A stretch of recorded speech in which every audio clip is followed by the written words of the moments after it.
It is as instantly recognizable as any college campus anywhere. But the team that visits Notre Dame today has more than its own share of storied football history.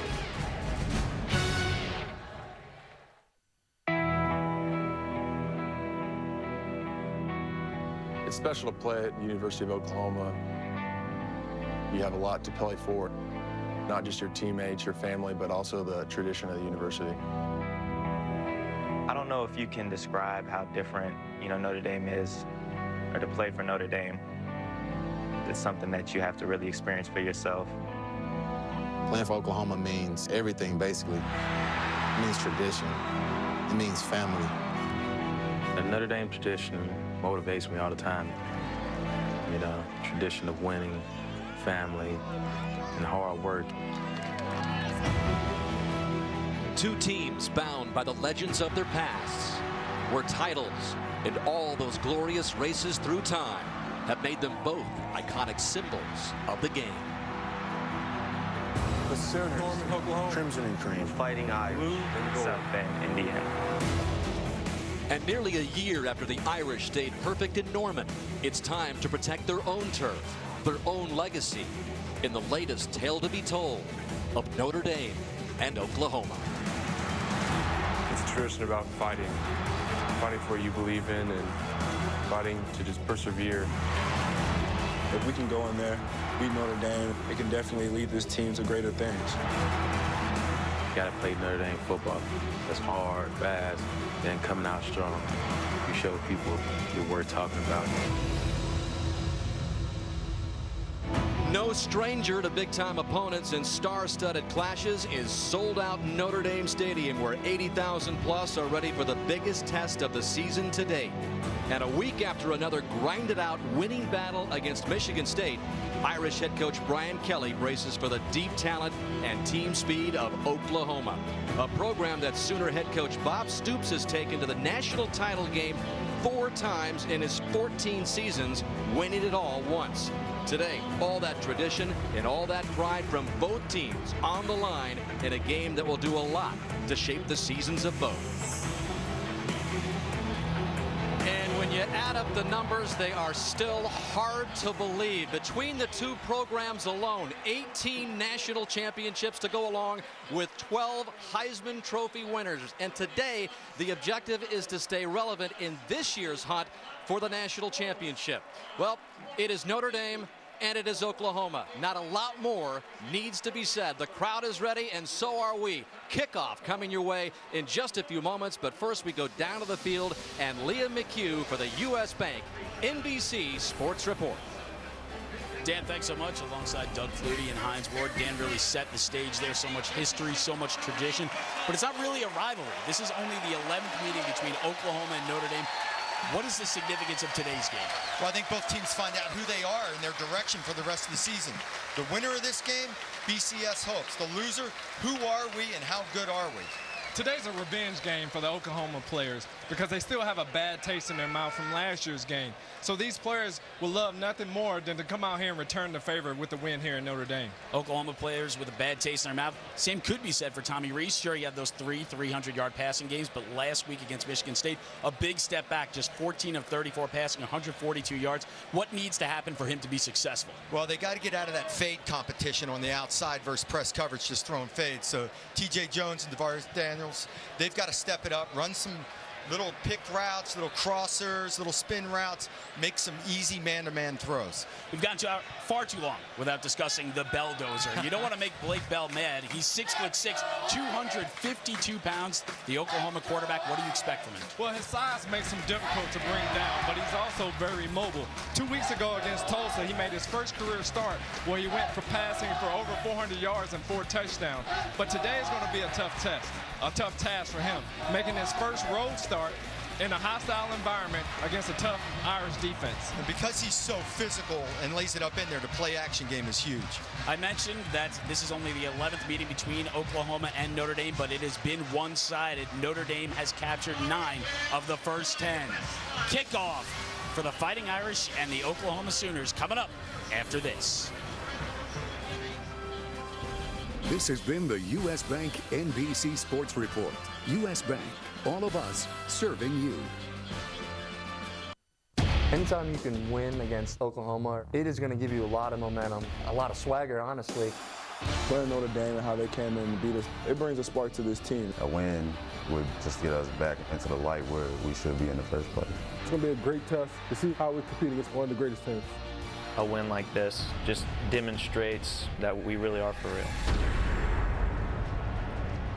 The 234th consecutive sellout at Notre Dame Stadium has the 14th ranked Sooners of Oklahoma visiting the 22nd ranked Fighting Irish of Notre Dame, and out come the Irish.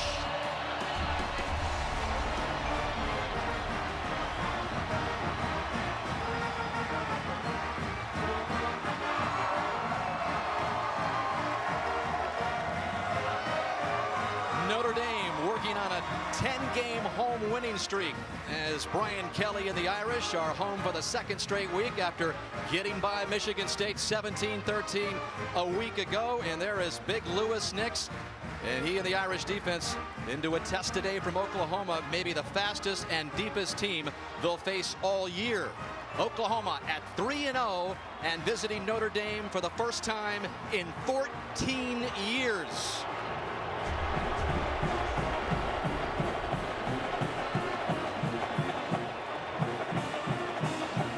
Big Blake Bell comes out, the starting quarterback for Oklahoma after a huge game last week, or a couple of weeks ago, against Tulsa. And Bob Stoops, speaking of 14 years ago, he was the coach at Oklahoma. He hopes for a different outcome today for his Sooners. As we welcome you to this great atmosphere. And Mike Mayock, when we arrived on campus earlier this week, there was no doubt about it, the electricity and everybody ready to go for these two big-time programs. I was at the airport in Chicago yesterday morning, and it's like 7:30 in the morning. It was a sea of red. The excitement was awesome. And, you know, when you get two nationally ranked teams like this and two programs with the history and tradition that they have, it's going to be awesome. All right, you were in Norman, Oklahoma earlier this week. What impresses you most about the unbeaten Sooners? Well, it has to be their overall team speed. It's elite, and they attack you in waves. You're going to see 4 tailbacks. You'll see 6 or 7 wide receivers. But really, the key to the whole thing is their quarterback, Blake Bell. Now, Blake Bell is 6'6", 252 pounds. How he handles the crowd noise, his decision-making in both the run and the pass game will ultimately determine how efficient this Oklahoma offense really is. Now, we've talked a lot about the Notre Dame defense this year. They seem to come on a little bit last week against Michigan State. But the Irish offense is still looking for a spark. They have to find a way to run the football. Teams are stuffing the box and saying, hey, Tommy Rees, you beat us vertically. They've got 2 tailbacks with world-class speed, George Atkinson and Amir Carlisle. Now, there's a big advantage tackle to tackle today for Notre Dame. So take advantage of that, but also get the ball on the perimeter. I don't care how you do it. Hand it to them, throw it to them, but take advantage of their speed. Yeah, Notre Dame rushed for just 82 yards last week against Michigan State. Let's go down to the third member of our broadcast team now and join Alex Flanagan. Alex. Hey, Dan and Mike, well, you talk about the titles and the trophies. These two programs certainly steeped in history and tradition, but did you know that they share the same motto? We're used to seeing the sign that the Notre Dame players touch as they come onto the field in their tunnel, the Play Like a Champion Today sign. Well, guess what? Oklahoma does the exact same thing, and they may have been the first program to do it. Back in 1947, it was Bud Wilkinson that first hung the Play Like a Champion Today sign in Norman, Oklahoma. It wasn't until 1986 that Lou Holtz did it here. Either way, both teams have a traveling version of the sign, and yesterday Oklahoma hung theirs in the opponent's locker room. So all of the players here on the field touched their respective Play Like a Champion sign today. And Dan and Mike, I guess the big question is, who will do it here today? Thank you, Alex. Notre Dame has won 9 of the 10 games in the series. The lone Oklahoma win 57 years ago in 1956. And you can see Bob Stoops 0-2 versus Notre Dame, including that aforementioned loss here back in 1999. Most of the games in the series took place in the 50s and 60s, but it's always special when programs of this magnitude get together as Bob Stoops in his 15th season for the Oklahoma Sooners. They are 3-0, and Brian Kelly's Fighting Irish at 3-1. They've gone through a schedule which has featured 3 Big Ten teams in a row, winning 2 of them. And right now it's another upgrade and test against the Sooners of Oklahoma. The Sooners won the toss, elected to defer, so Notre Dame will get the ball first. Sea of green here at Notre Dame Stadium today, as that has been the theme all week. George Atkinson back deep at his goal line for the Irish. As the Sooners get ready to put it in play, Nick Hodgson, the kickoff specialist, will do the honors.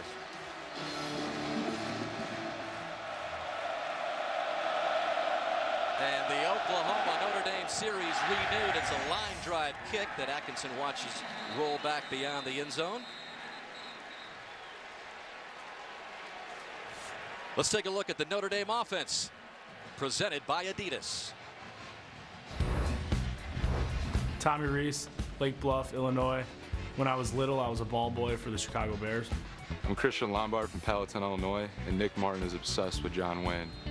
Tavares Daniels, Vernon Hills, Illinois, and TJ Jones is my guy. All right, so the Irish beginning at their own 25. Tommy Reese, after passing for 300+ yards in the first 3 games, back down to earth last week, just 14 of 34. As the Irish look to establish a bit of a running game this week. The fake is to Amir Carlisle, and right away, Reese's first pass incomplete, intended for Tavares Daniels. Good coverage that time by Zach Sanchez. Remember last week, Danny, against Michigan State, that's kind of what we saw all game long. Michigan State packing the box against the run, forcing Notre Dame to throw the ball vertically. So George Atkinson is behind Reese right now. As Brian Kelly told us that last week, Reese did miss some receivers, some guys that were open with potential scoring opportunities, as Atkinson gets his carry. And that'll bring up 3rd down.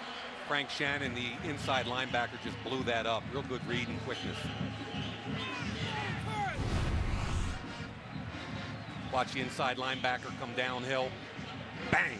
Point of attack. That's a great hit by Shannon. They've gone to a 3-3 front because I believe the style of play in the Big 12. They've gotten smaller and quicker with more defensive backs on the field. So 3rd down and 7 for the Irish. And Reese with some pressure is nailed, and it's out of his hands, and romping to the goal line is Corey Nelson for the touchdown.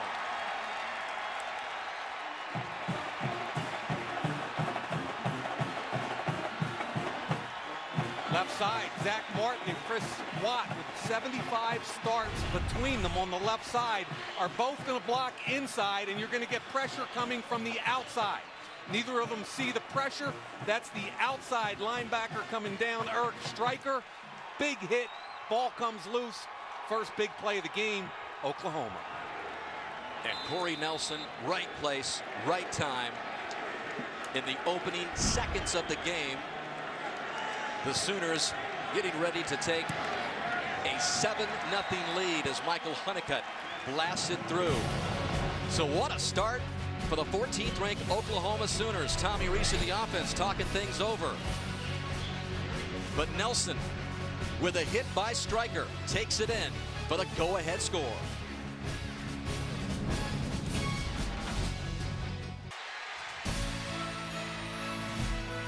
Notre Dame football is brought to you by Frost Brewed Coors Light. Always remember, 21 means 21. By Liberty Mutual Insurance Responsibility. What's your policy? By the Discover It card. It's a game changer. And by Sprint. Some of the images and leading up to this Saturday game is Blake Bell getting his very first look at Notre Dame Stadium. And it did not take Corey Nelson long. 45 seconds into the game, 24-yard interception return after Tommy Reese was hit by Eric Stryker. Yeah, on that particular play, it's 3rd down. They're going to bring pressure off the backside. Now, you either have to fan this thing outside and get 3 on these 3, or you have to hit the tight end hot. Notre Dame does neither. And you can see off the edge, Stryker comes untouched. The left tackle, Zach Martin, either has to bump it out or you've got to hit a hot route. If neither happens, if you don't do either, bad things happen. And a great job by Oklahoma. And that will make the defensive coordinator for Oklahoma, Mike Stoops, happy in his second year back at Oklahoma after serving as the head coach of Arizona for 8 years. The Stoops brothers for Oklahoma here has 7-0 lead. Just like that. So Atkinson waits back again as Hodgson kicks it his way. Another low kick. And this time Atkinson will have a chance on the return. Across the 30 to about the 33-yard line, and that is where Notre Dame will try again.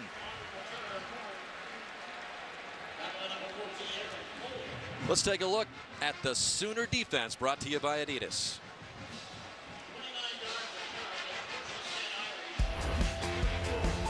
Charles Tapper, Baltimore, Maryland, and the defensive line is not just good at football, we also good at basketball too. Corey Nelson, Dallas, Texas, and as a linebacking core, our motto is embrace your dreams and embrace each other. Aaron Colvin, Owasso, Oklahoma, and I still love kid cartoon movies. Reese goes to the air, and this one is intercepted. Frank Shannon has the deflection. And he's still going down the sidelines as they call him out. Wow. But how about that? Tommy Reese with 2 interceptions, and we're just barely a minute into the game. Three plays, 2 picks. He's looking for the slant route from the outside to Tommy Reese's left side. He's looking to throw slant. It's man coverage. It comes off the hands. Really good job by Aaron Colvin, who's an NFL quality corner. And you can see T.J. Jones coming in behind. The drive on the football, the tip. 3 attempts so far, 2 picks for Oklahoma. Couldn't have started in a worse way for Notre Dame and Tommy Reese, as Blake Bell, 6'6", 252 pounds, comes out of the shotgun and swoops it to the near side, finding his receiver, and that is Jalen Saunders for a gain of 6. Blake Bell earned the start this week with his performance 2 weeks ago against Tulsa. He was the Big 12 Offensive Player of the Week with 413 yards passing, 4 of them for touchdowns. Better known as the Belldozer in those short yardage situations the last couple of years for Oklahoma. And this is the give to Roy Finch, 5'7", 165-pound darting running back. Picks up the first down for the Sooners. You know, pre-snap there, Notre Dame's defense was confused. Austin Collinsworth ran over late on the slot, then he bumped out. There's a bunch of, look, there's Mark Grace going, timeout, no, okay, wait a minute. Here comes the shift over here. Collinsworth was on the slot. And when you're confused pre-snap, bad things happen. But a great job by Oklahoma's 2 wide receivers stalk blocking the defensive backs from Notre Dame. And Oklahoma already up 7-0 in business at the 19 on 1st and 10.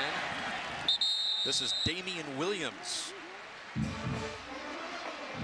who did not play last week because of a coach's decision. So Brennan Clay, this year's leading rusher, got most of the action, but Damian Williams is a 1,000-yard rusher from last year. Yeah, he's also got long speed, which is a fancy way of saying that he's really fast.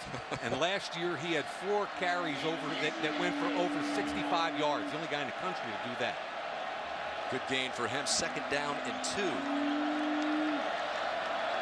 This is an unbalanced set for Oklahoma to the wide side of the field. They only have 2 linemen to the left of the center.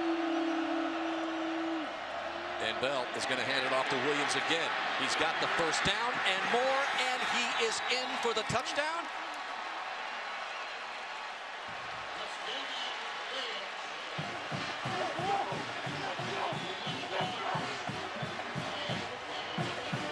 Trey Miller, the fullback / H-back, who I think is one of the better players in the entire country, gets the key block on the edge on freshman Jalen Smith. Doesn't get a lot of them, but just enough to get the edge.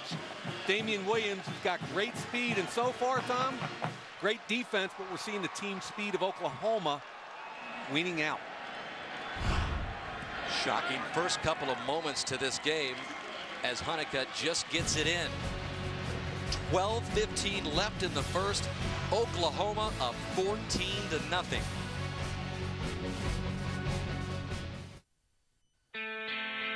This is an important game.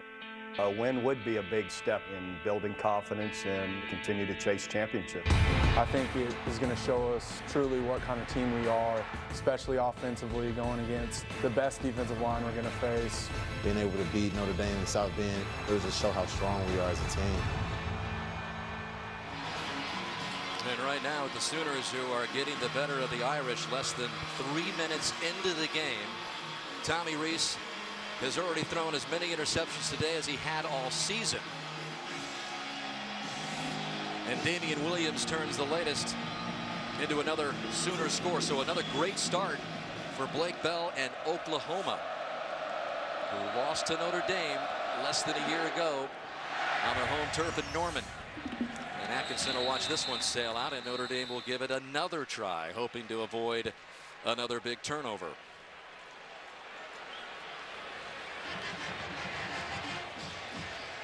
You know, Dan, I think it's easy to beat up Tommy Rees. 2 interceptions early in the game, but remember, the first one was because of a bust on the offensive line, and the second one was a tip on good coverage. So Atkinson flanks Rees on the 3rd series here.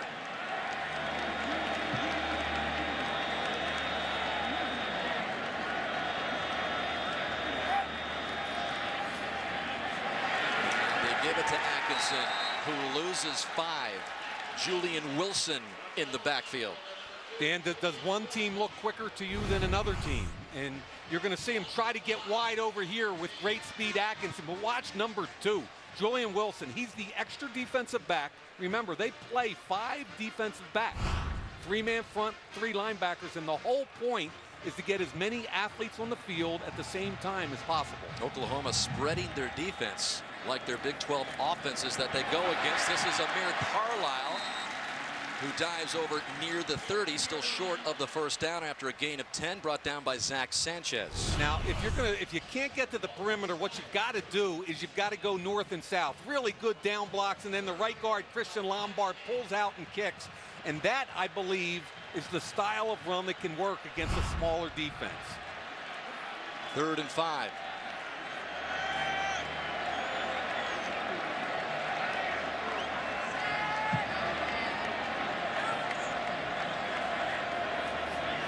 Rees has 3 of his wideouts to the right. He goes the left side, and he goes to Corey Robinson, who makes a beautiful catch. Flags are down at about midfield. Interesting to see who the interference is on, Sanchez or Robinson. Remember, Robinson's about a 6'5" true freshman. A lot of hands by Sanchez and real good body control by Robinson. Back shoulder throw by Tommy Rees, effective and efficient play.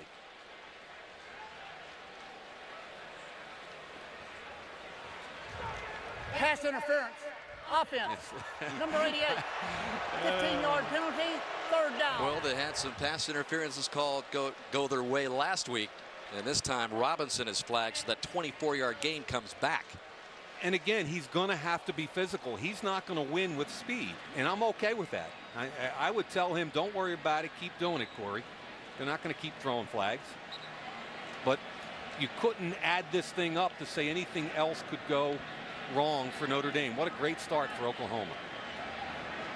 So the ball is back at the 15. 3rd and 20. Oklahoma's got to be thinking draw, screen, and shallow passes, crossers, things like that, trying to get some run after the catch. That's what Notre Dame probably will do.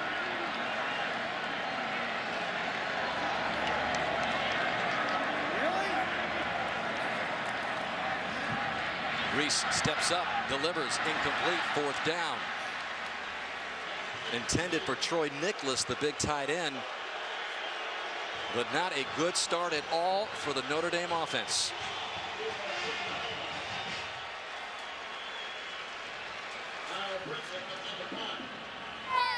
Kelly saying he wanted to try to loosen things up this week, get the running game going. He said he knew teams were defending him the same way, stacking him up front and forcing Rees to throw. Kyle Brins' punt, driving Saunders back at about the 39-yard line, where the Oklahoma offense will begin. A look at their offense, brought to you by Adidas. Blake Bell, Wichita, Kansas, and I took snaps from our starting center in Ireland this summer. Gabe Eichard, Oklahoma City, Oklahoma, and I kissed the Blarney Stone at Blarney Castle this summer.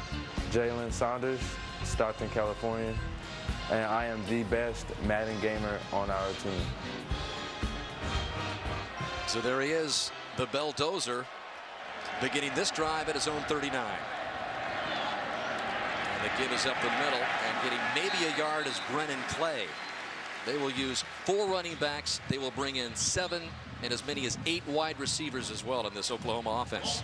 It's kind of fun when we had a chance to talk to Gabe Eichard, the center, earlier this week, and you saw the introductions. He talked about kissing the Blarney Stone, and apparently 3 of them went for a trip overseas and just had a class as part of an opportunity to take a class in Ireland. 2nd down and 8. Bell fakes it, and this is another first down picked up by Jazz Reynolds, another one of those numerous wide receivers that can get into the offensive act. That's a gain of 16. And this is just an empty set, spread the field, and here they come over the ball. They're in hyperspace already now. Big time on the move. Saunders the other side here for a gain of a few. Then Council on the stop for Notre Dame. Okay, this is warp speed right now. When Oklahoma feels like they've got a team going, they're not afraid to get right up over the ball and go.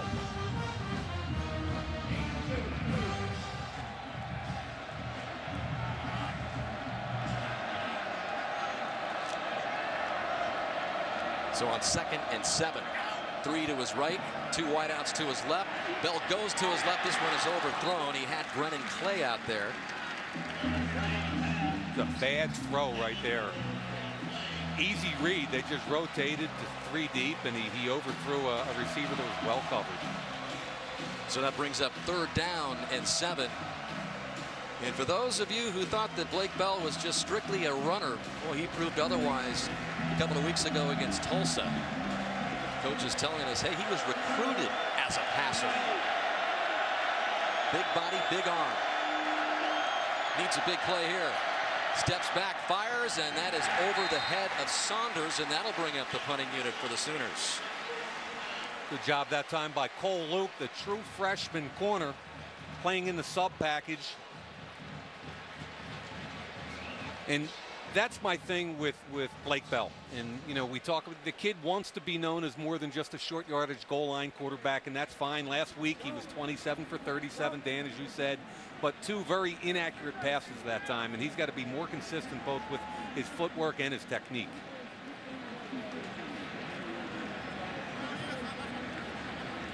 Bob Stoops, this is an amazing run as the play clock down to 1 is going to go down and out. Too far for a field goal, and they're not really worried about. 5-yard penalty. Well, they're going to move it back, no problem. It'll go back to the 46. I was going to say, an amazing run by Stoops at Oklahoma.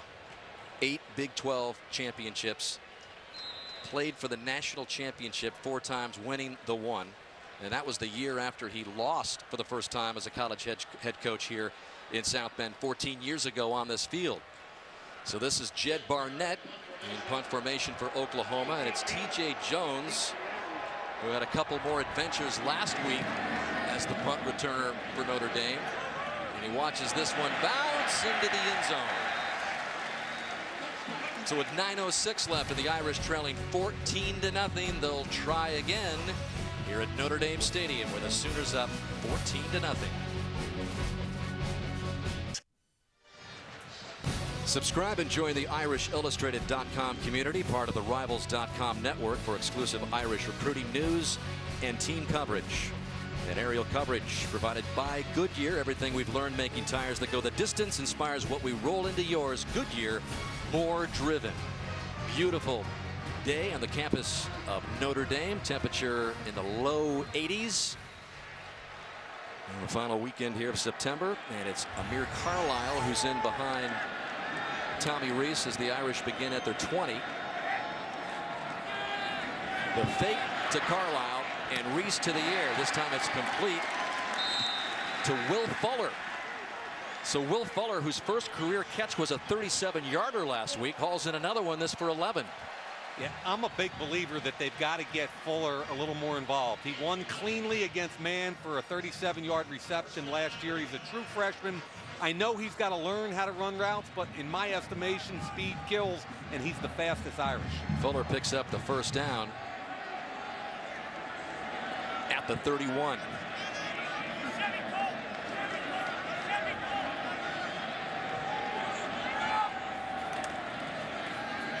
Atkinson for good gain. Brings the pile up about 3 or 4 yards short of the first down. Frank Shannon, a part of that Sooner swarming defense after a gain of 7. I like Christian Lombard and his ability to pull and locate and seal off inside. It allows Atkinson to cut back. Watch Lombard locate. Nice job chipping off the linebacker Dominique Alexander, and the correct read by the tailback Atkinson. It is still a running back by committee for the Irish. Cam McDaniel is in there. They're using 4 running backs, hoping to maybe get 5 in, but that's tough to do. And here is McDaniel, and he picks up good yardage before he's brought down by Frank Shannon. A gain of 9 and an Irish first down.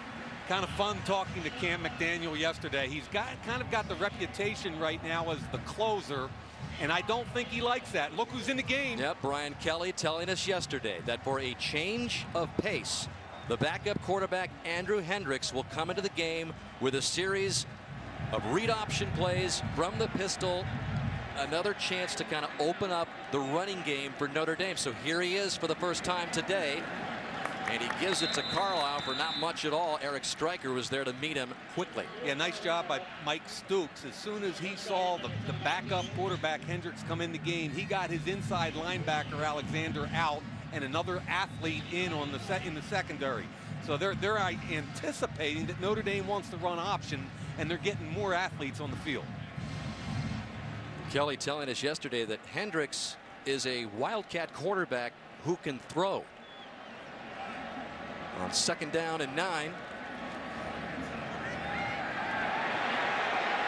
Hendricks looking to throw. Chased out and just throws it away. 3rd and 9. Remember, Danny, in college football, if the ball's not in the air, you can mug a receiver, right? It's not like the NFL where there's a 5-yard rule. Watch T.J. Jones try to make a cut. There's the first. He wants to go back out. Sanchez grabs him, mugs him. Now, is that a hold? Probably, but it is legal as far as pass interference. You can hit receivers down the field. So on this 3rd and 9, Hendricks is out and Tommy Rees is in. Ball at the 47-yard line. Irish trying to keep this drive alive. They're going to get the football to their tight end. Over the middle to T.J. Jones for a first down. And he's into Sooner territory for a gain of 13. Now, that's what we didn't see last week against Michigan State. When they were having trouble getting off coverage, we didn't see rubs, we didn't see crossing routes. I think that's what you have to see today if you're a Notre Dame fan. Kelly telling us that he was set to open up the offense, show the opponent a little more formations.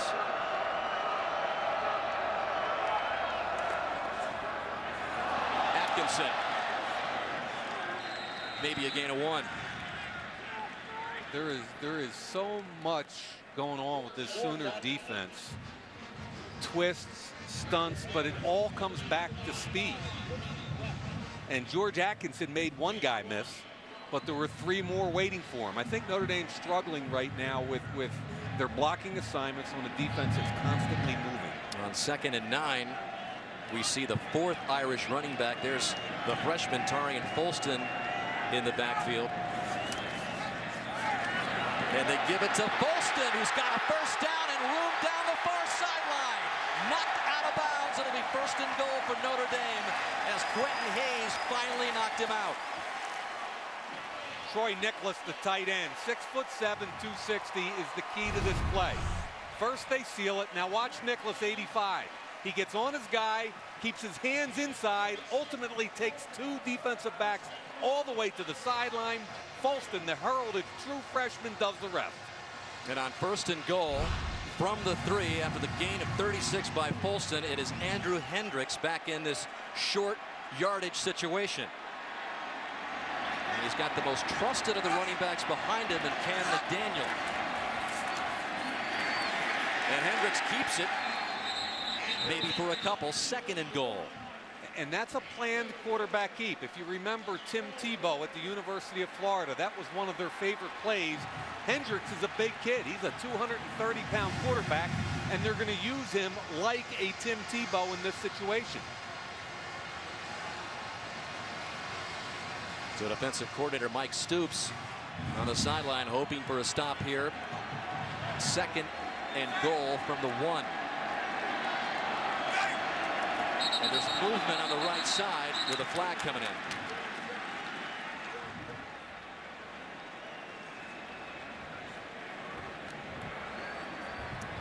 Full start. Offense, number 78. 5-yard penalty, 2nd down. Ronnie Stanley called for the penalty. Well, I'll tell you, when things go wrong, right? You're on the doorstep within a yard, and this is a whole different playbook and indeed a whole different quarterback. Reese back in. 2nd and goal. Ball moved back to the 6.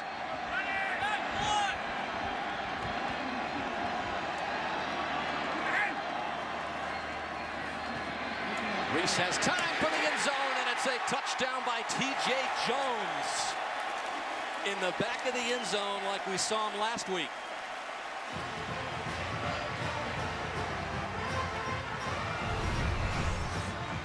Really nice job kicking out. It's only 4-man pressure. Look at the pocket. It's beautiful. It allows T.J. Jones to work the back end of the goal line. He beats the defensive back cleanly that time. I think it was Colvin to the inside. It looked like the corner was anticipating help, which never arrived. So the Irish fighting their way right back in this with a 10-play, 80-yard scoring drive. Reese to Jones, and Brunza cuts the deficit in half.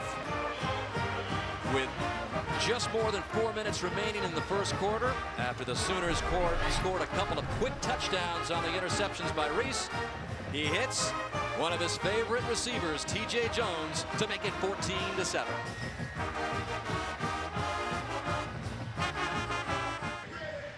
Tomorrow morning, the NBC Sports Network continues coverage of the Premier League. It all starts at 8 Eastern with Stoke City versus Norwich, leading up to Sunderland and Liverpool. It's the Barclays Premier League tomorrow morning on the NBC Sports Network. So, Mike, just when you thought things might get out of hand, that was one impressive drive by Notre Dame going 80 yards. And within that scoring drive was Tommy Reese going 3 for 3. Yeah, and they were able to attack the perimeter a little bit with that inside give on the handoff. The tight end has done an absolutely great job in that drive and getting up on the 2nd level.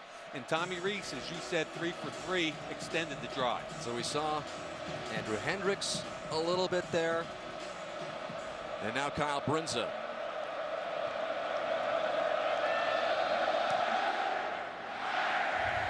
Sends it to the left. Roy Finch drifts over and is going to come out with it. He is one exciting darting player, isn't he? Fast down. So out comes Big Blake Bell to try it again with his team up 14-7. The last kickoff return by Roy Finch. They are reviewing that to see if he might have stepped out of bounds early in the return. It's pretty close. But look at the ref right in the background. He's right on top of it. That looks close, but if he misses that, we got a problem. He is on top of it, to say the least. Come on. Another look from behind here. 1, 2, step inside. Inside. It looks inside, and I'm trusting the fact that with the official right there, there's not a problem. Finch brought it out to the 24, and that's where the ball is right now as they take another look. Oklahoma off to the 3-0 start with wins over Louisiana Monroe. West Virginia was a 16-7 win, and then they blew out Tulsa a couple of weeks ago. So Oklahoma comes in here after an off week in a 51-20 beating of Tulsa. But again, this is the measuring stick for them early in the season. On the road against Notre Dame and on the road for the first time this season. And Blake Bell getting his first start on the road. The previous play is confirmed. First down, Oklahoma. All right. So the ball remains at the 24, and that is where Bob Stoops' offense will give it another go here with just under 4 minutes left in the first. It was green out here at Notre Dame Stadium. All the fans encouraged to wear green. In fact, they gave out some 40,000 green pom-poms, and there's a red ring of Oklahoma Sooners fans up on the top level. Of course, you're not going to let them get too far down there for a great seat, right? Dude, it is the last row. And on the first play of this series, this is Damian Williams, who had the earlier touchdown, and he's got a first down. Big gain for Williams, brought out of bounds by Bennett Jackson. And it was Bob Diaco, Mike, the Notre Dame defensive coordinator, who told us yesterday, he said, I think Oklahoma is going to try to run it down our throats. And they are. They attacked the perimeter early that time. A really nice trap block by Trey Millard on big Mr. Nix in the middle of the line. And Oklahoma had just 15 yards rushing, if you remember, last year in their loss to Notre Dame at home. So that was a part of the game that they wanted to clean up. Play action. Bell. Incomplete. He wanted Sterling Shepard.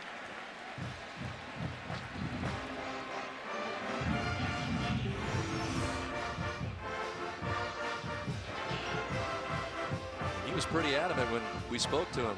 He says, I don't know. I don't know exactly, but here's what I think, that they're going to try to really run the football. Well, he called it a paradigm shift, and I agree with him. Last year, Oklahoma was kind of cute team. They had Landry Jones. They threw a lot of stuff underneath. They didn't run the ball physically. I think this year they changed offensive line coaches, and they're getting after people. Even though they're attacking the perimeter, this is a more physical football team. Offensive spread out now here on 2nd and 10, and Bell just runs it up the middle and gets that big body close to the first down. Gain of 9 for Blake Bell. Yeah, that's a planned quarterback keep, and watch him get on Nix, the nose tackle. Okay, he's going to drop back, and then watch the double team right there on Nix. They drive him 5 yards off the ball.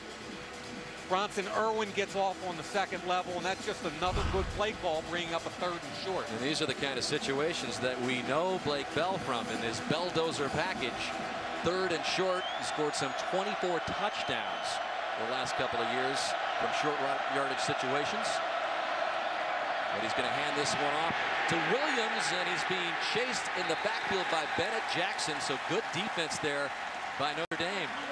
I contend in this offense, if you track number 33, Millard, he'll take you to the football. He's such a valuable player. And Millard's offset, and he's going to come over here. Ishaq Williams does a great job coming off the edge, negating that block, bouncing the ball carrier outside, and Bennett Jackson stayed home. Jackson there with a loss of 2 brings up 4th down. And so Jed Barnett ready to kick it T.J. Jones's way. That ball is way beyond the end zone. That's a bad kick right there. I don't get that one. So Bennett Jackson and the Notre Dame defense fired up. Forces the Oklahoma punt.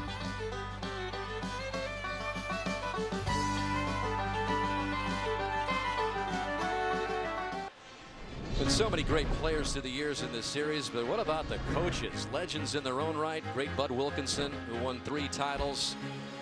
Barry Switzer, 3 national championships, the latest turned in by Bob Stoops in just his 2nd year. New Rockne started it for Notre Dame, 3 championships. Leahy with 4, Parsegian with another pair, and Lou Holtz, the latest of the 11 national championships won by Notre Dame. And there is Bob Stoops, winning that championship in just his 2nd season here, the year after he lost on this field to Notre Dame in '99. So the Irish, who have really turned the momentum around in this game, after Reese's 2 quick interceptions, they start here with George Atkinson. And Atkinson good for a gain of 3 or 4. I think what's important, Danny, is if you think you're a good football team, and things happen sometimes in football games. 2 interceptions, all of a sudden you're down 14-0. This team comes in, they're fast, they're quick, they're pushing the pedal to the metal. And I think Brian Kelly's guys have done a great job of stemming the tide. And the way you do that is by being physical. An 80-yard touchdown drive and then a defensive stop. And now you've got the thing stabilized a little bit. Boy, was it a physical game last week with Michigan State. Irish coming out on top 17-13. 2nd and 7, they keep it on the ground. This is Cam McDaniel, the battering ram. for Notre Dame, but he'd like to be more than that, and he'd like to kind of shine in his own right in that backfield for Notre Dame. Well, the kid had an awesome high school career in Texas, and a lot of teams recruited him to play safety, and he felt like he could be a big-time tailback. And I know he appreciates the closer role, but he wants to be more than that. 3rd down and 4 now. Ball just across the 25. Oklahoma's coming. Reese steps up with the pressure, and the delivery to T.J. Jones, who makes a beautiful move, picks up the 1st down, and turns it into a big gain across the 40. Zach Martin did a real nice job picking up pressure off the edge, and it allowed T.J. Jones to run a route that took a little bit of time. It's a short route. Nice job over here by him. And then Tommy Reese can step up. And there's the missed tackle. And a good job getting up the field by T.J. Jones. Gain of 14 for the tri-team captain. And the ball at the 40. I've never seen a college quarterback change the play at the line of scrimmage more than Tommy Reese. I feel like we're watching Peyton Manning. Atkinson with a nice move. So the Notre Dame offense beginning to gain some momentum here after a gain of 8. And what's it been, Dan? It's been power. Okay, since they got the ball 80 yards, Andrew Hendricks came in the game. Tommy Reese went 3 for 3. Hendricks back in now, but it's been mostly downhill run. And I think they have to stay persistent with this run game. They haven't been very good at it this year because teams stack the box, but somehow you've got to find a way to run the football. Less than half a minute left in the opening quarter. And behind Hendricks is Amir Carlisle.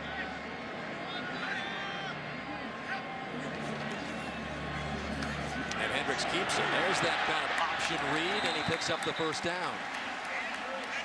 Zach Sanchez with a tackle for Oklahoma, but Notre Dame keeps the drive alive.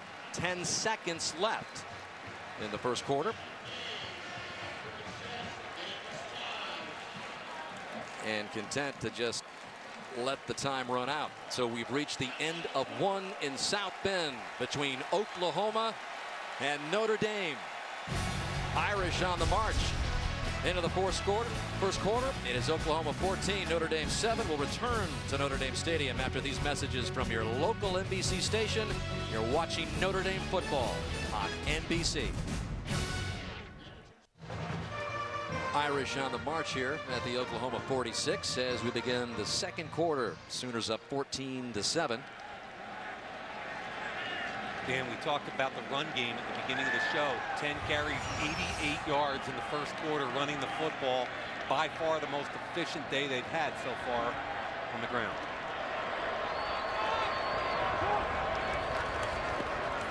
And they keep it on the ground here to Cam McDaniel. McDaniel's inside the 45, which will bring up 2nd down.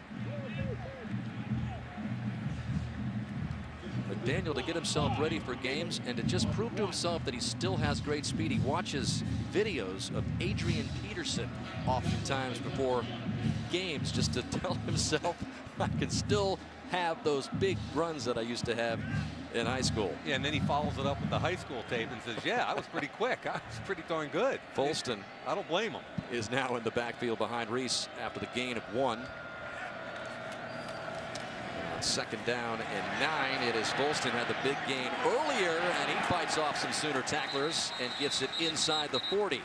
Still bring up 3rd down after a gain of 6. You know what happens, Dan, is when a back has special ability to jump cut laterally, he's going to come here and then jump it out 2 or 3 different gaps. Look, that gap's covered, break a tackle, and then stay on your feet and get up the field.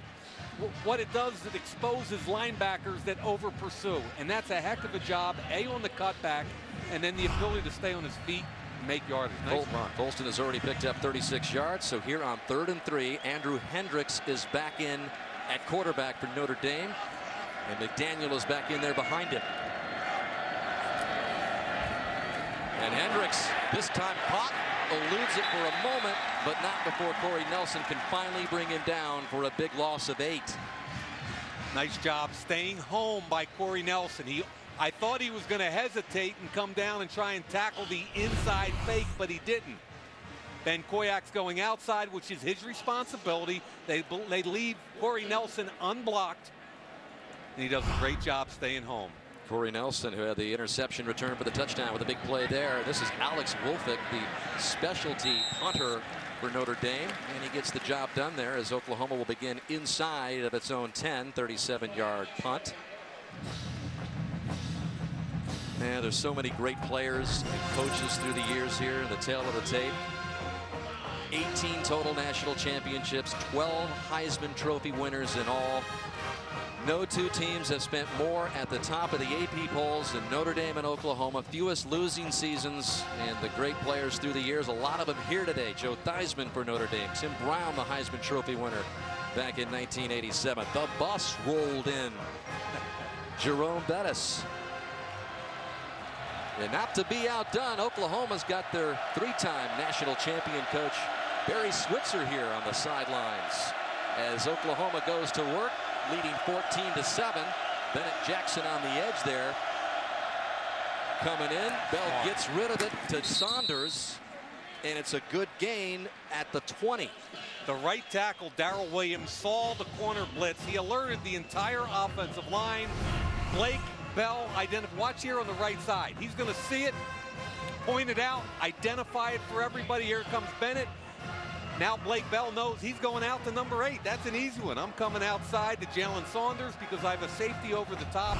An easy way to pick up a first down. Saunders had the huge game last year in the loss to Notre Dame. 15 catches he had. And on 1st and 10, Bell rolls to his left. And that is complete on the far sideline to Sterling Shepard. Short of the first down, but another good gain for the Oklahoma offense. Shepard with a big game against Tulsa a couple of weeks ago. 8 catches, a couple of touchdowns for 123 yards. They're in the pistol.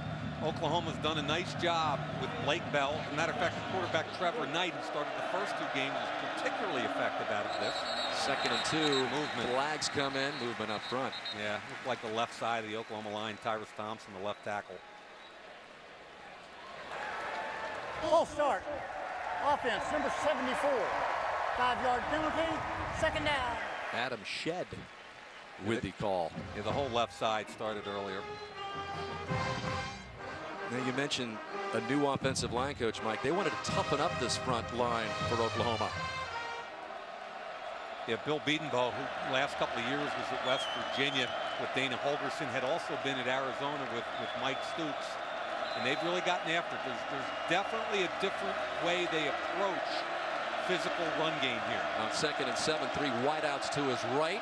There's more movement up front as Nix moved across, but Bell showing that long arm down the field, incomplete. He wanted LaColton Bester, and a flag comes in. The trailing ref from way behind threw the flag, and first of all, this ball was thrown with way too much air under it. It was underthrown. Bester had clearly beaten Bennett Jackson. Nix almost jumps off sides. It was way too high. You've got to throw this ball out front. You got a chance. Defense. And now the problem is Bennett Jackson doesn't identify the football. Automatic first down. His back is to the football. Clear contact there. LaColton Bester's nickname is Scuba. I knew you were going to get that in there, and early. I loved it. I said, why is he Scuba, when I was at practice on Tuesday, and they looked at me like I was dumb. They was like, well, that's his hometown, duh. From Scuba, Mississippi. Like, I should have known that. You know what the population of Scuba is? 700. Talk about a small town. About 2.5 square miles. Yeah, Scuba, Mississippi. Everybody's nickname is Scuba. Put it on your destination journey. 1st and 10. And this is complete to Shepard. Shepard with another good gain. And that's what I've been waiting. That's how they started the game here, trying to attack the perimeter with their speed. Bubble screens, quick jet handoffs. They've got to get back to that. Jalen Saunders did a nice job there in the block. Gain of 10. And 1st and 10. Ball at the 48. Again, Oklahoma with a quick couple of scores less than 3 minutes into the game. See, the only running back is right here, and there's 4 wide receivers. That's called a 10 alignment. 1 back, no tight ends, 4 wide receivers. Damian Williams in motion. They fake it to him, and Bell keeps it into Notre Dame territory. It's a big boy, isn't it? I mean, you think the thing is stocked, and I thought Danny Fox, the linebacker, did a nice job staying home and playing his responsibility. But when that big dude at 6'6", 252, drops his shoulder pad level and pushes the pocket, I mean, look at his size. He's just, you know, if you compare him to like Ben Roethlisberger, the Pittsburgh Steelers, he's just a shade You really shorter. didn't go there, did you? Not only physical comparisons, just physical. I would rather go with Tebow, and I did this earlier with the Notre Dame backup Hendricks, but the thickness and the size, I think the way they run their offense, it's a little bit more like that. Is Tebow 6'6"? 2nd and 4. Bell to Shepard, close to the first down. That'll bring up 3rd down. I don't care about his height. This kid's 245. I mean, Tebow's 245. This kid's 252. You try to tackle it, Danny. He was so disappointed that he was not named a starter after backing up Landry Jones the last couple of years. They gave it to Trevor Knight, a redshirt freshman who's more of a runner than a thrower. But Knight just didn't get the job in the passing game done.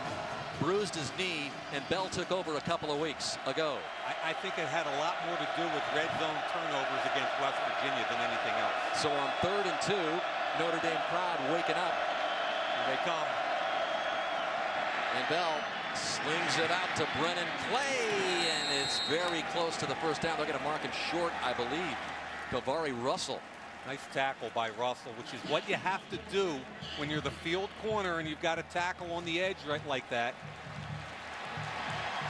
It is 4th down. Wow, and this is no man's land. You would anticipate them going for it here. You can't kick a field goal. The punt only picks you up a few yards. One of the rare times you're going to see an Oklahoma tight end.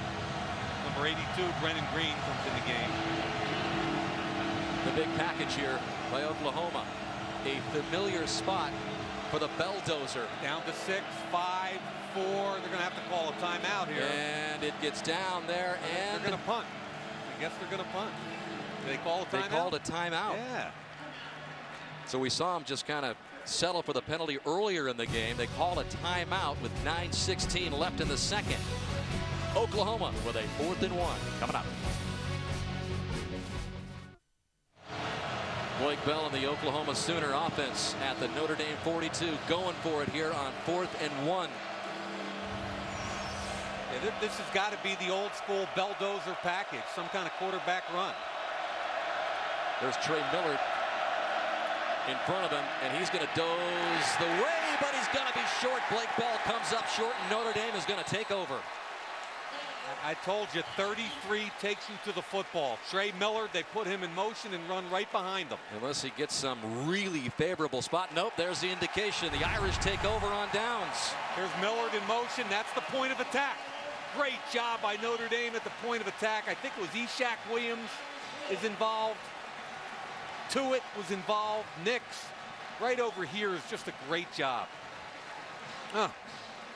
And that was the play that used to be almost an automatic pickup for the Belldozer and the Sooners. But Notre Dame digs in, takes over at its own 43-yard line with just more than 9 minutes left. Wow. So the Irish with another kind of momentum changer here. That's a huge play for Notre Dame. They've stemmed the tide. They've identified an ability to run the football. Now they feel like they're starting to take over. Reese to pass on first down. Can't miss that. And he wanted Folston. And he threw a couple off the mark last week. They were much longer pass plays, but that was a clear miss. They identified an overload to Tommy Reese's left side, and they got it blocked, which gave him a free look on the right side with a really talented tailback in the flat. Left one on the field there.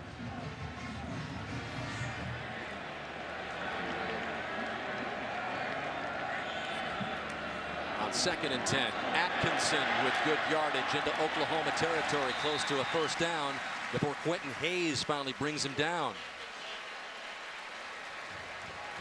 And Andrew Hendricks has checked back into the game on 3rd and short. And again, Hendricks joined there by Cam McDaniel in the backfield. So this is the Notre Dame version of the Belldozer. So we've got to come up with a nickname for Hendricks. Yeah, we'll work on it. The Hendozer. and you know, twin number 33s. We've got Millard for Oklahoma, and obviously we've got Cam McDaniel for Notre Dame. And here is Hendricks looking for the edge, has the first down. Oh, this is fun. Cam McDaniel's in there. Why? Because he's such a tough kid and he'll block the edge aggressively. Did a nice job on the safety. Gabe Lynn, number 9. So Tommy Reese back in this kind of quarterback shuffle for Brian Kelly on 1st and 10. Now I like the matchup at the bottom of the field right now. Chris Brown all by himself, one-on-one. Get it out to him. Corner off 10 yards. No safety can help you from the inside. Keep it on the ground to Atkinson, who's gaining some pretty good yards today. Yeah, Troy Nicholas is winning at the point of attack in the run game. They go with 2 tight ends there. Frank Shannon brought him down, but not after a gain of 6 for Atkinson. Zach Martin drives his guy 5 yards down the field. Nicholas does a great job. Koyak does a job. And then the explosion of Atkinson. So Notre Dame having a much better ground game this week, as Carlisle is in there on 2nd down. Got 108 yards already on the ground. That is more than they had all last week against Michigan State. Reese standing in the pocket, and he's got his first one to Troy Nicholas for a first down. The big tight end covered by Gabe Lynn. Nicholas with a gain of 14. And it's 6'7", 260. Watch him come down, and he's going to break out. I think you've got to utilize his size, and I like the fact that he used his own hands to disengage from Gabe Lynn. And one of the problems I think Nicholas has had as a route runner is he saw an awful lot of Tyler Eifert last year. Eifert was a finesse guy with more speed. What this kid has to do is take advantage of his attributes, size and strength. 10th reception for Nicholas on the season, and back in is Hendricks. See the 2 tight ends at the bottom of the screen. This time Hendricks in on 1st and 10, and whistles come in, flags come in. And we got more movement. Snap infraction. Yeah. Number 72. 5-yard penalty. First down. So we had a little butt roll and maybe even his hand moving on Nick Martin. Nick Martin, the younger brother of left tackle Zach Martin. I still think that's so cool. The fact that Zach stayed his 5th year when he would have been a fairly highly drafted kid last year, wanted to play and start on the same offensive line as his younger brother. But the younger brother backs him up. 5 at his 1st and 15. And here goes Hendricks again, bowling his way up inside the 25. Frank Shannon brings him down for Oklahoma, gain of 5. And what this is just power football. It's Notre Dame saying, listen, we're 310 plus across the front, and your 2 defensive tackles and defensive ends are only 263 and 261. We're bigger and stronger, and we're going to impose our will on you. And I think it's the perfect game plan. Oklahoma's offense is on the sideline. Notre Dame finally running the football. And Tommy Reese is back in on 2nd and 10.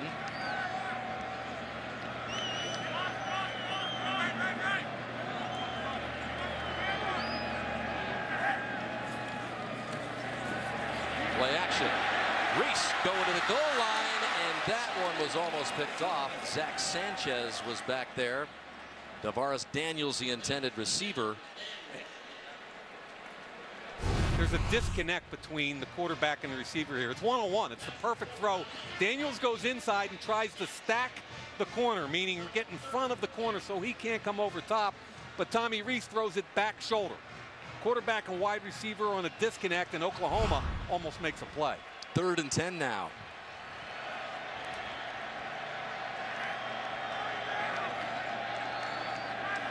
You're in field goal range here.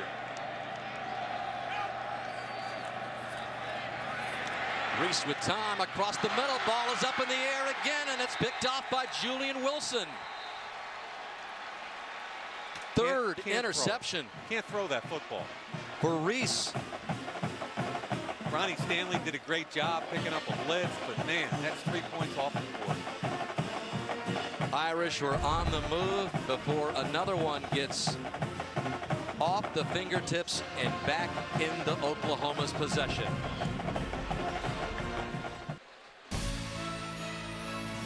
Notre Dame football is brought to you by Verizon. Never be without football with NFL Mobile.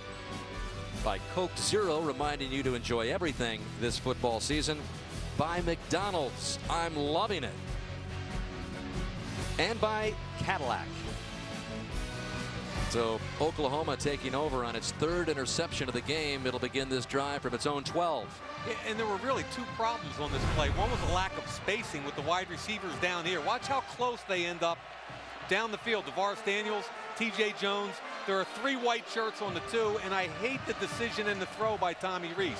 I think he was trying to throw it for TJ Jones, and Sanchez does a real nice job getting a piece of the ball, and then the interception by Julian Wilson. 3rd Notre Dame turnover, the interception. First 2 resulted in Sooner touchdowns.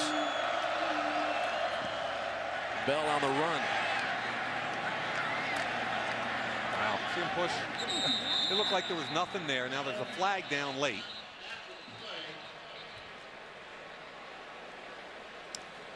Konashwanki's helmet is off.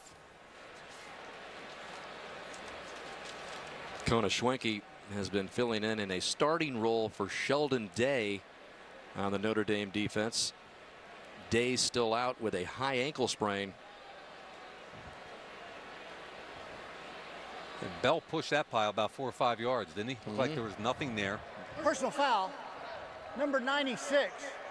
By rule, after the player's helmet came off, he continued to participate in the play. Therefore, it's a 15-yard penalty, first down. Wow, that is so hard. I mean, I don't care how the helmet comes off, but it's counterintuitive. Right there, it's counterintuitive for any football player to not continue to play football. And I understand the safety behind it, and I applaud it, but it's so difficult. All of a sudden, the ball's coming towards him, and without his helmet, he just intuitively goes after it. And all of a sudden, the ball is up to the 31 with a penalty. 5 minutes remaining in the opening half. Brennan Clay battering his way up for good yardage. He had a big game against West Virginia in the 2nd game for Oklahoma when he rushed for 170 yards. He gets 8 there. Yeah, Darrell Williams, the right tackle, collapsed down that side of the line and allowed him to cut it behind him. It was really a good block. Clock running close to the 4.5-minute mark in the opening half. 2nd and 2.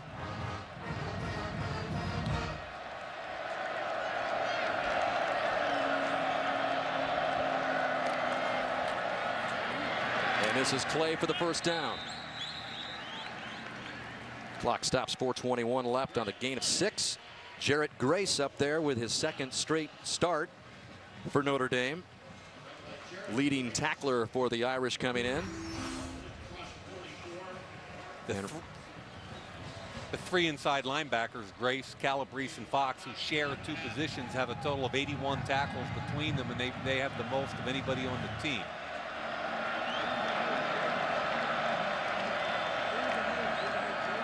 Bell fakes the throw and just runs it right up the middle, as if daring that big Notre Dame defensive front to stop him. Look, this thing's getting physical now on both sides of the line of scrimmage. And Dan, I told you when I was in Norman on Tuesday, I thought there was a real edge about the coaching staff and the players because they felt like they got pushed around a little bit physically last year in Norman, Oklahoma. And they're out to prove that not only do they have team speed, but they have some physicality and toughness. And that score at 30-13 was a lot closer than that would indicate last year. A couple of late scores for Notre Dame and plays that went big their way enabled them to get out ahead. 2nd and 8. Bell nearly throws an interception as Jarrett Grace had a good shot at it. It hit Jarrett Grace right in his leg. I think I called him Mark Grace earlier today, who plays baseball. If he had a big mitt here, he might have caught it. But good pass protection. Bell stares it down. The ball gets not even close to Saunders. And that's my issue again with Blake Bell. He's got to be more consistent with his accuracy. 3rd and 8 for Bell. He's got an opportunity if he wants to take it out to Scuba up top. Man-to-man coverage, they're not going to have any help on Scuba. Play clock gets down to 1 before they get it off. Bell in trouble, scrambles out, and he's got the first down. Close to the Irish 40, Bennett Jackson finally bringing the big QB down, and a big 3rd down play and a gain of 13 for Bell. Yeah, there was a single high safety, meaning there was man coverage everywhere, and he looked initially Watch him look to his right. Nix gets a little push, so he steps into the pocket, and you're not going to see this kid slide. He's going to get as many yards as he can, and he's going to attack defenders.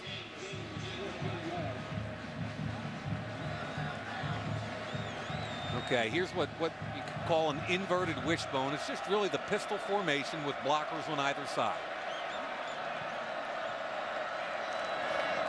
And Bell gives it to Damian Williams. Tries to go right up the middle. As we continue with Blake Bell on the drive here, let's send it down to Alex. Well, Dan, his teammates call him an incredibly competitive kid, and people were very excited when he got the starting job in that locker room because of that competitiveness. Last game he played against Tulsa, and where he passed the ball like crazy, he was awarded the game ball after that. Bob Stoops told me right before this game that he has the physical presence that you guys see, and he likes the way that he throws the ball. This kid certainly has a lot of potential. And Bell on 2nd down and 8. And a quick hit there to Trey Miller, the do-it-all back for Oklahoma, who will line up in a multiple position formations for Oklahoma. Gain of 6. One of my favorite players in the country this year is Trey Miller. And you're talking about a kid that's 6'2", 253 pounds. He lines up at fullback, in the slot, at tight end. He's also their best special teams player. When I've talked to NFL scouts about him, you would think, okay, how much value does he have? You don't see his name show up in stat sheets, but he's got 2nd and 3rd round grades from NFL teams because of that versatility. Big 3rd down play here for Oklahoma. 3rd and 2. Bell's going to try to pass for it, and he's going to get the 1st down to Jalen Saunders.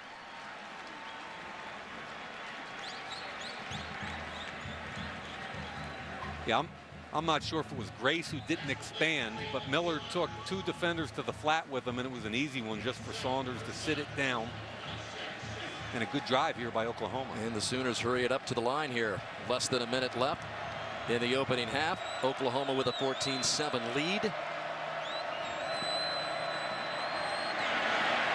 Bell still looking downfield, going to the end zone, and wide open for the touchdown is LaColton Bester.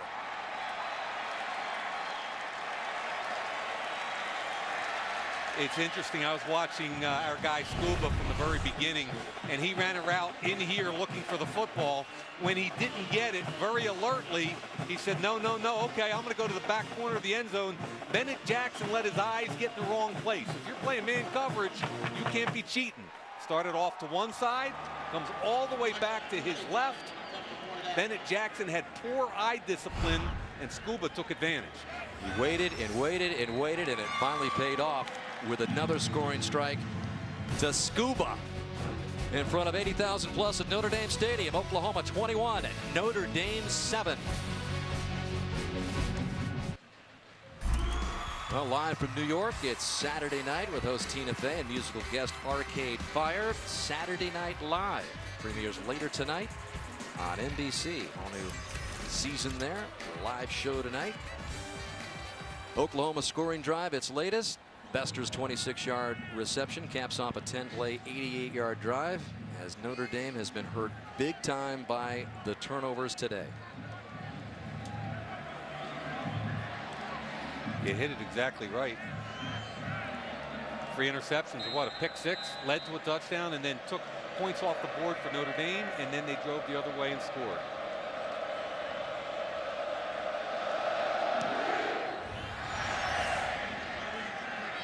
Atkinson is going to take a knee with 42 seconds left in the half. Irish trail by 14. Oklahoma off another turnover. Gains back the momentum from Notre Dame.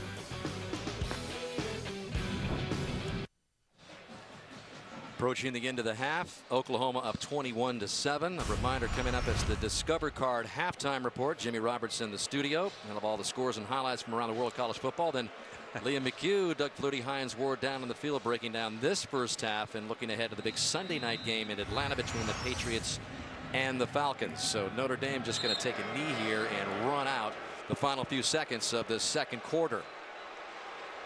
Now, I thought it was pretty cool that Blake Bell, in his first road start, was able to be patient on that last touchdown. Look at him from behind. This is his first road start. He's breaking to his right, plants his feet, trusts his wide receiver Bester, who works back to the corner of the end zone.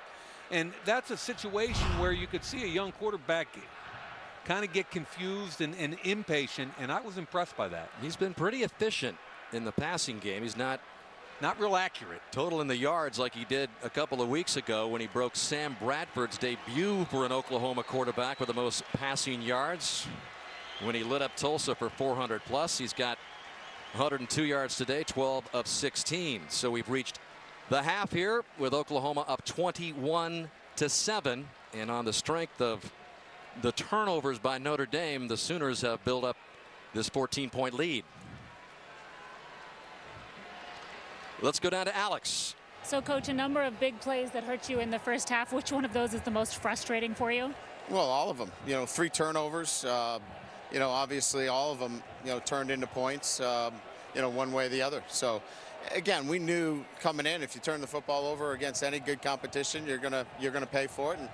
And the shame about it is that our defense has played great, and we've take the turnovers out of the game, but that's why you got to take care of the football. You came into this game with the goal of running the football. You've been able to do that fairly well. Has Andrew Hendricks helped open that up for you?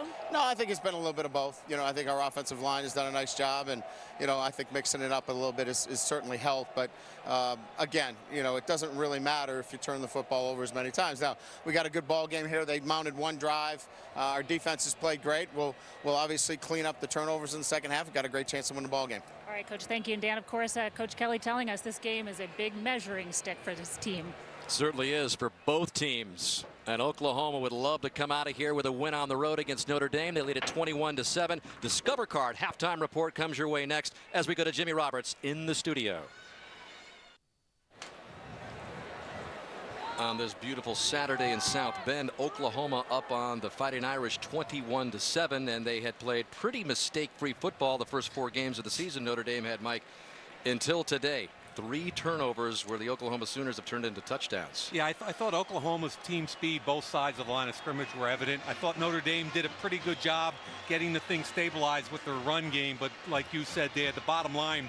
3 turnovers turned into 21 points. And that brings us to Scott Trade value rising, and Oklahoma defense on the rise in that first half. Yeah, there's no doubt. Early in the game, missed blocking assignment. Striker pops the ball up in the air. Corey Nelson picks it off.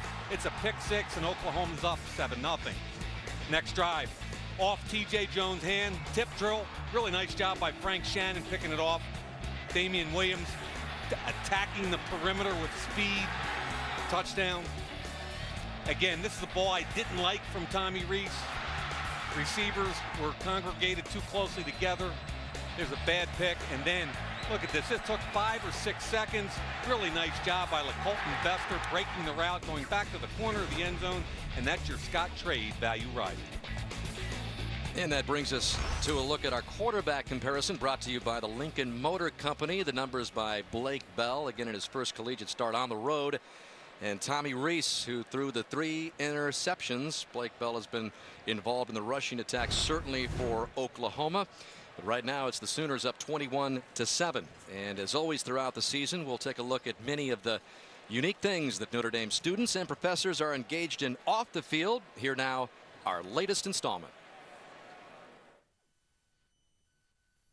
Or to play for Notre Dame, it's something that you have to really experience for yourself. Playing for Oklahoma means everything, basically. It means tradition. The Notre Dame tradition motivates me all the time. Wow, Tommy Rees' 3rd interception. So the Irish fighting their way right back in this. The Sooners, Norman, Oklahoma, Crimson and cream. Fighting Irish, Blue and gold. South Bend, Indiana. You show people you're worth talking about. So if Notre Dame is going to continue its dominance in this series, they're going to have to come back to do it. The points off the turnovers, again, that is the story of the first half. All 3 touchdowns coming off the interceptions by Notre Dame that Tommy Rees threw in the opening half.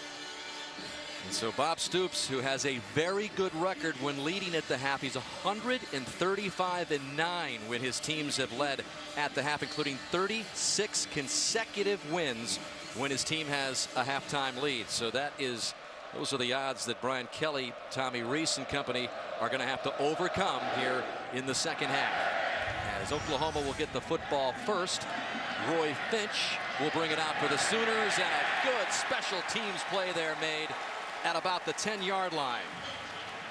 James Onwalu, the true freshman, with a beautiful play. Let's send it down to Alex.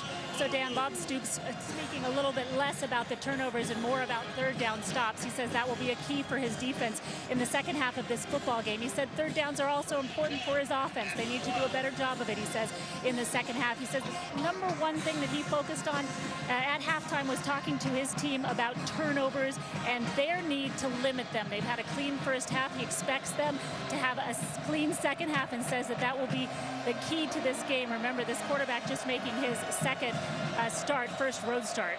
And so here is Blake Bell to begin the second half from the 12-yard line. And the quick throw, and that is complete to Saunders.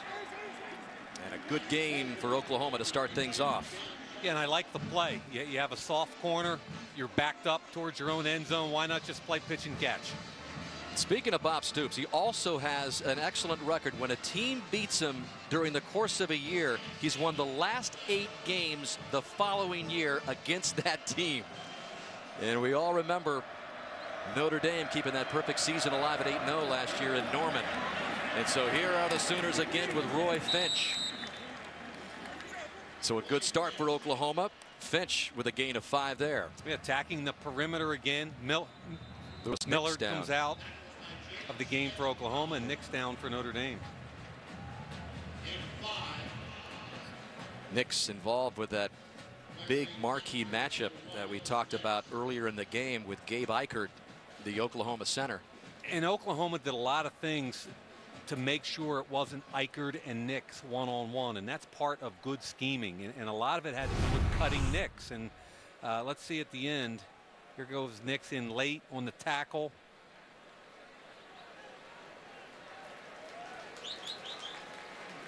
There is Nix on the Looks right. like the left leg there kind of went hyperextended. So a lot of concern for Lewis Nix, who's still on the ground. We'll take a timeout from Notre Dame Stadium.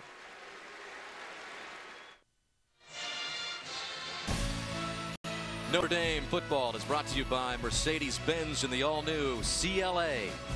By Scott Trade. See for yourself why investors are saying, I'm with Scott Trade. By AT&T, rethink possible. And by Geico, 15 minutes can save you 15% on car insurance. So the big All-American nose guard Lewis Nix on the sidelines as Oklahoma continues this first series of the second half. Second down and 5, ball on their own 27. Tyler Stockton, number 92, in there in his place. Oklahoma keeps it on the ground. Short of the first down is Brennan Clay. It'll bring up 3rd and short. Good hit by Carlo Calabrese. Who would have thunk, Danny, that here we are and this front 3 from Notre Dame that I thought could be maybe the best in the country.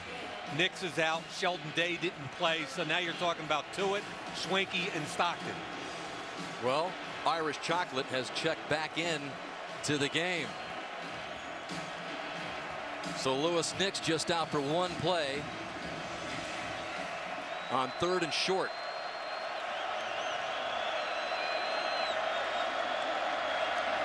And Bell's going to keep it. And he is close to the first down. They might have stopped him. Indeed, Carlo Calabrese was in there to bring the big QB down. Short of the first down. And he does a great job of staying home. There's Calabrese. Just a misstep here, and then watch him fly to it. This is called reading your keys. 1 step, now he understands what's happening, flashes, and brings the 252-pounder down. Heck of a job by Calabrese. Calabrese tied for the team-high 8 tackles last week. Kelly called it one of his better games of his career. And that was a huge stop by Calabrese, so Oklahoma in punt formation. Barnett's punt. And a fair catch called by T.J. Jones back at the Notre Dame 20 after a 49-yard punt. The Irish will take over for the first time in this second half. Time for the Mercedes-Benz top performances. And when Oklahoma and Notre Dame met in 1957, the Sooners were riding that amazing NCAA record 47-game winning streak. Late in the game, Dick Lynch took the pitch from Bob Williams, ran around the right end for the only score of the game. Less than a minute to play. Williams, who doubled as a safety on defense, picks off a pass in the end zone, sealing the victory, as Oklahoma not only had that 47-game winning streak, which still is the best standing today, it suffered its first shutout in 123 games. So Notre Dame from its own 20. And Tommy Rees to start things off on the ground with George Atkinson, and he's got great speed, one man to beat. They're not going to get him, and Atkinson is going to go the distance.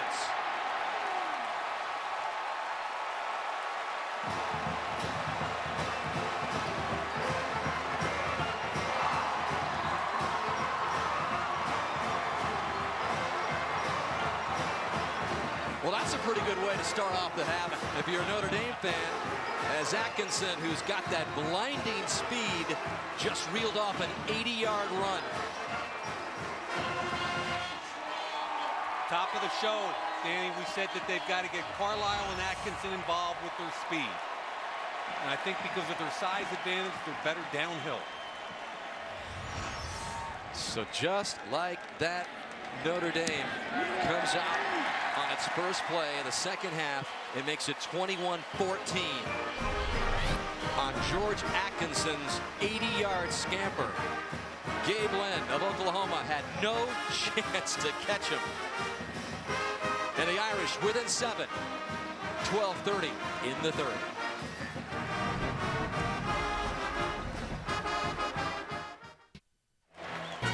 Well, Sunday night is football night.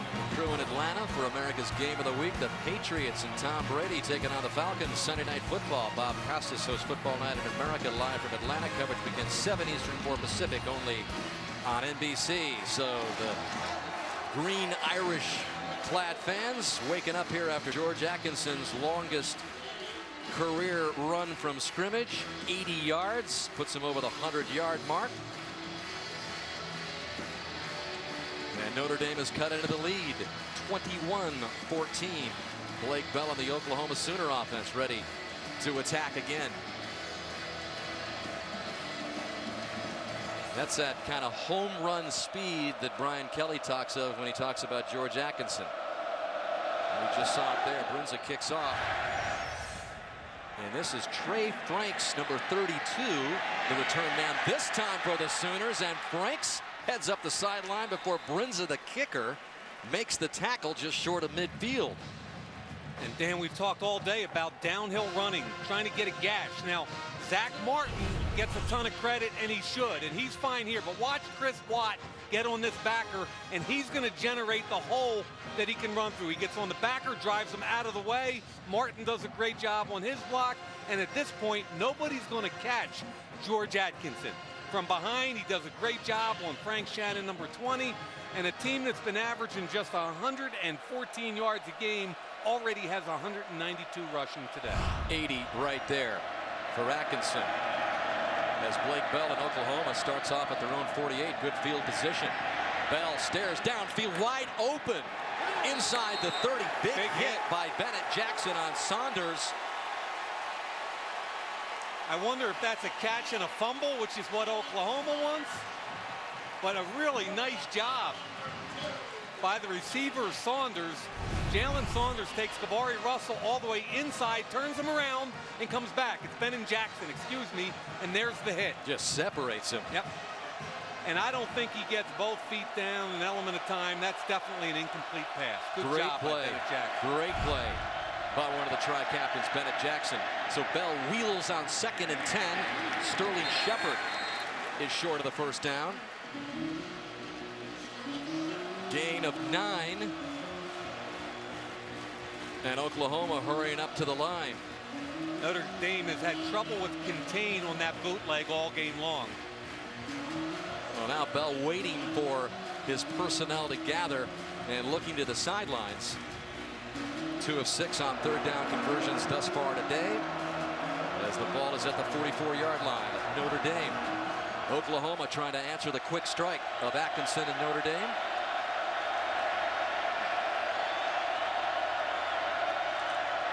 This is Damian Williams looking for the first down and a great second effort to get it. Elijah Shoemate brings him down for the Irish. Really been fun watching this Oklahoma run game. We'll come back in here and try and get the seal block.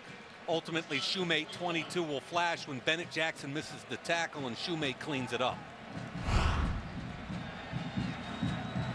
This is like watching a 1950s Oklahoma Bud Wilkinson team in the single wing. It really is. What goes around comes around in football. So the Sooners with a fresh set of downs, and Bell goes to work on the wing to Williams again, and he dances his way along the sideline for another first down. Matthias Farley finally brings him out after a gain of 17.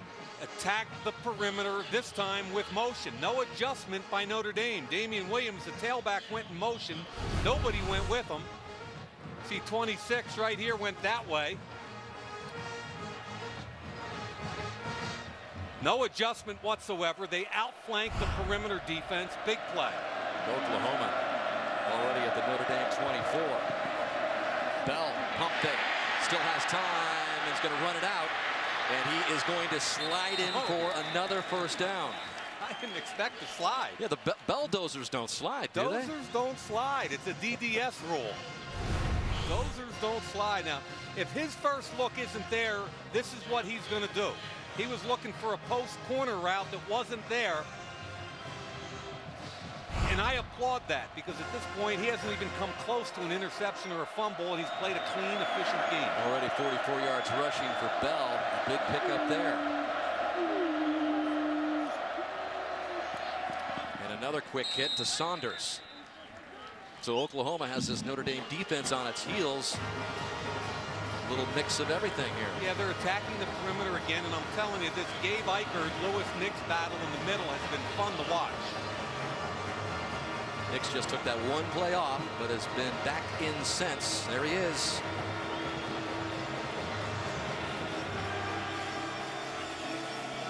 Second down and 5 from the Irish 9.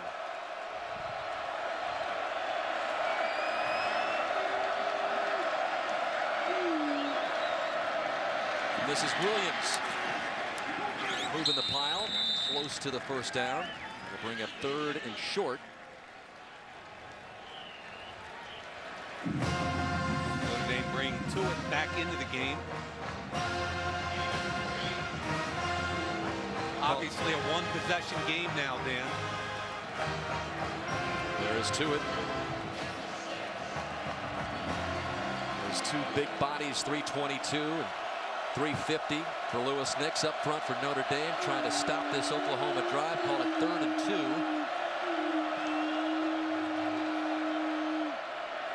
And Bell keeping it, loses some ground, and Tuitt was back there. Loss of 3, Stephon Tuitt. Adam Shedd just goes right for the second level. Tuitt splits between the two of them. I don't know why Shedd went up to the second level, and obviously a busted assignment there. And so that'll bring out the field goal unit for Oklahoma. Michael Honeycutt in to attempt a 27-yarder.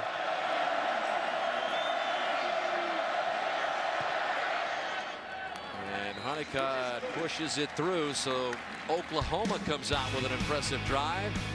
Ends in a field goal. The lead is 10 with 8:11 left in the third. Just a beautiful 80-degree day here in South Bend. Aerial coverage provided by Goodyear. Everything we've learned making tires that go the distance inspires what we roll into yours. Goodyear, more driven. Sooners with a field goal, taking a 24-14 lead over Notre Dame. Sooners trying to remain unbeaten. Notre Dame trying to improve a 3-1 record. And off their first offensive series of the second half, Atkinson took it the distance, and he waits back for Hodgson's kick. I'd kick it right if I'm Oklahoma. I don't want him touching it. He's been doing these line drive kicks, and that'll be good enough to start Notre Dame off at the 25. What about this big matchup up front? I think whenever you've got a 350-pound nose tackle that's an All-American, you can't just allow your center one-on-one blocks all day. That doesn't work. Lewis Nix is too good. So what do? Use your quickness to cut him. That's number one. Secondly, scheme. Watch Trey Millard cut him. He moves with the center, Eichert, then he gets cut by Millard from the backside. And finally, quarterback draw. Let's double team him. So Nix has seen a variety of fronts and moves, but all of it is schemed to protect the center from having to stay one-on-one with that 350-pound behemoth.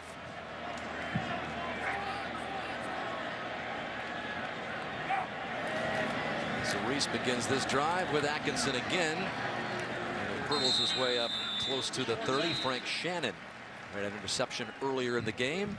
Makes the stop. Let's check in again with Alex. So, Dan, this Oklahoma team was terrorized by Lewis Nix last year, and that had their center, Gabe Eichert, coming into this game saying it was a great personal challenge to go up Lewis Nix, which he calls the best player that he's played against in college. Says he's extremely hard to move, that he plays with great strength, and is maybe underrated in the type of explosion that he gets. Very talented. Two players, both of them, I would say, very talented. Get another look at that matchup coming up. Second down, Reese is still on his feet, but finally goes down at about the 22. So Reese loses 5 going down. Matt Diamond was back there among other Sooners. Notre Dame front having trouble blocking a variety of stunts and blitzes. That time Corey Nelson, the outside linebacker, will come off the edge this way as everybody heads down. Stanley blocks down. Nelson comes free. Tommy Reese does a good job just getting rid of the first guy, but certainly not nimble enough to get away from Jordan Phillips. So the big loss brings up 3rd down and 12. Ball back at the 23 of Notre Dame.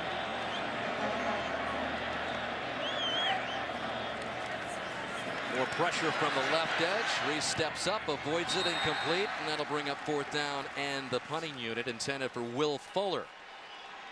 4-man pressure handled fairly well. Ball thrown behind Fuller. I think we got to remind Alex that Gabe Eichert did say that Von Miller was pretty good. Played against him from Texas A&M, and Phil Taylor from Baylor, another first-round pick now with the Cleveland Browns. But he did put Lewis Nix right in that category, which is wonderful company. Big respect for Lewis Nix. So a chance for Oklahoma to get some decent field position. Grinza got the game ball last week with a couple of late punts, 3 in fact, in the game against Michigan State as a flag comes in. So a punter got the game ball last week despite having a punt blocked and missing a field goal. Punt block was not his problem. That's right. Right, and then he just completely flipped the field at a critical part of the game. I liked it. Punters are people too, you know. They have rights? Apparently. Personal foul, receiving team. Number 13 hit a player while he was out of bounds. It'll be a 15-yard penalty, 1st down. Ahmad Thomas, I believe.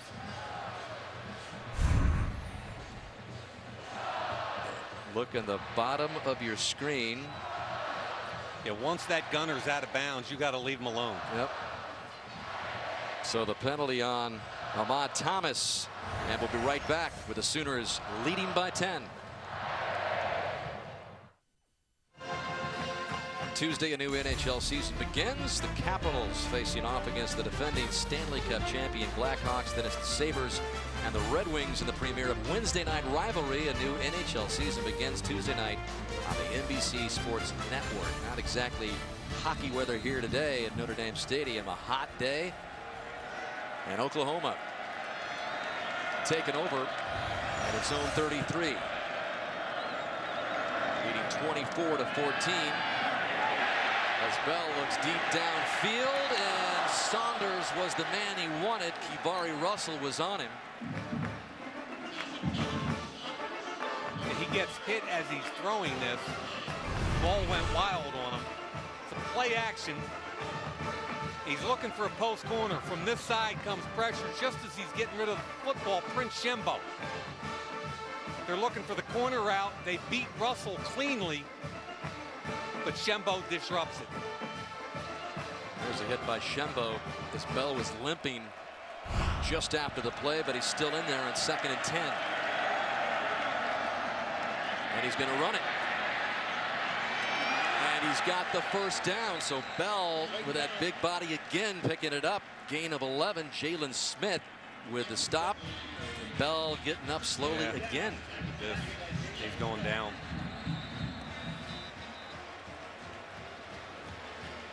Now remember, the backup quarterback, who initially was the starting quarterback for the first 2 games, Trevor Knight, he averaged over 7 yards per carry in his first couple games, but he was anemic in the pass game at 44%. Lost his job to Bell, but he's a logical guy, especially the way this game's being managed right now. It's become a run game for the quarterback. So they're still working on Bell, and Trevor Knight, the redshirt freshman from San Antonio, who has been billed the new mobile quarterback for Oklahoma. Look at his numbers against Louisiana Monroe.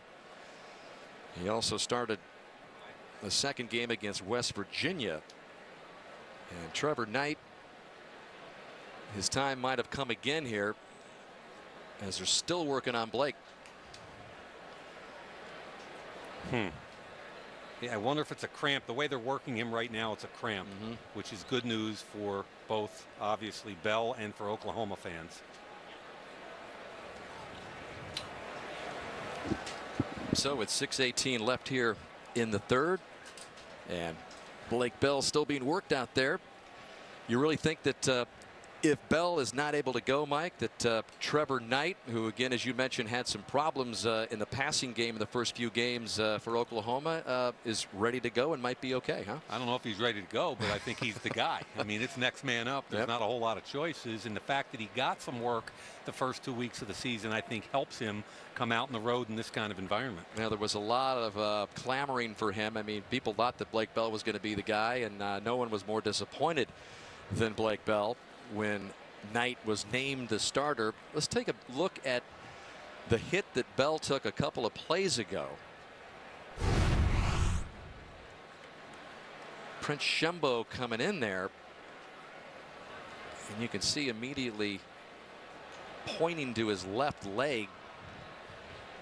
Stayed in the game and ran the ball effectively.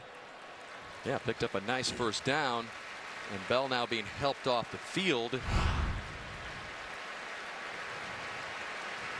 Going towards the locker room, not to the bench, and that's a really bad sign. And he's taking the long walk.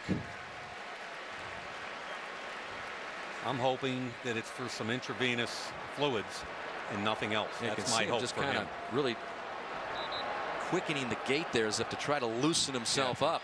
I'm hoping that's what it is. Get some fluids in him so he won't cramp up and right back out. So he's joined by all sorts of Sooner personnel. He goes underneath the tunnel. And here is Trevor Knight, 6'1", 201-pounder from San Antonio.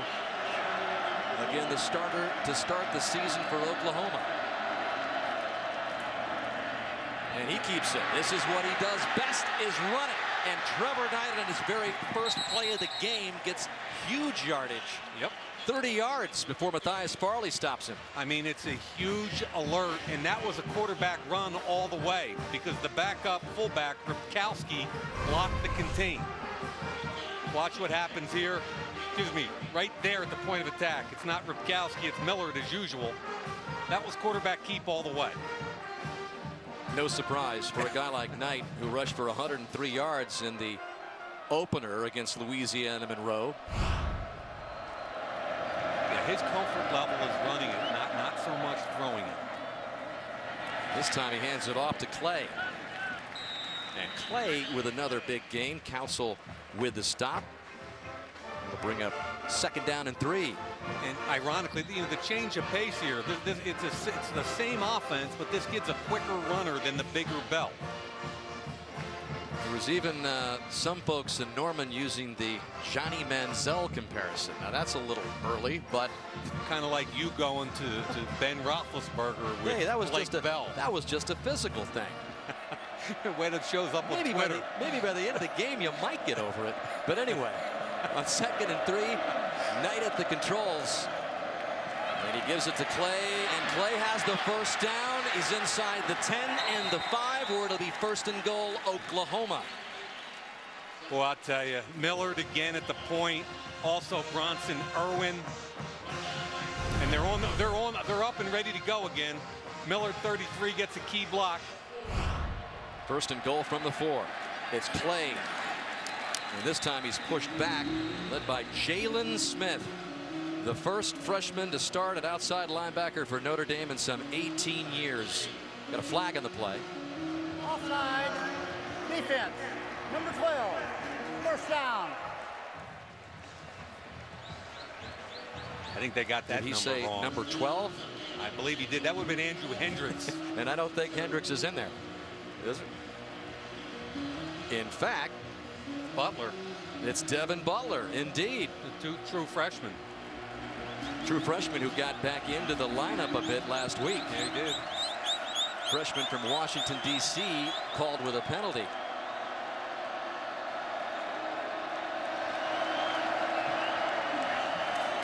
Kind of a high snap, but Knight handles it well. And down just inside the 2 is Clay. Farley up there pushing him back. Typically getting in this close, offenses try to gap it, which means they stay inside and try to block to their inside gap. That allows a player from the outside, like Farley, to pursue from the backside and make a hit. Second and goal, and Oklahoma already up by 10. Stoops and the Sooners looking for more here as we approach the 3.5-minute mark in the 3rd. Second and goal. This is Knight doing his thing, and Notre Dame is going to push him out of bounds. Bennett Jackson back there. So a good key play by the Irish defense. Yeah, Shembo's the guy that forced them to belly out wide. Watch Shembo, who will come into your screen right now. He forces the bounce. Good job from the inside out with the entire Notre Dame defense. Pushes the ball back to the 8-yard line after the loss of 6. So it's 3rd and goal from back there. Irish just hoping to get out of here, giving up maybe a field goal.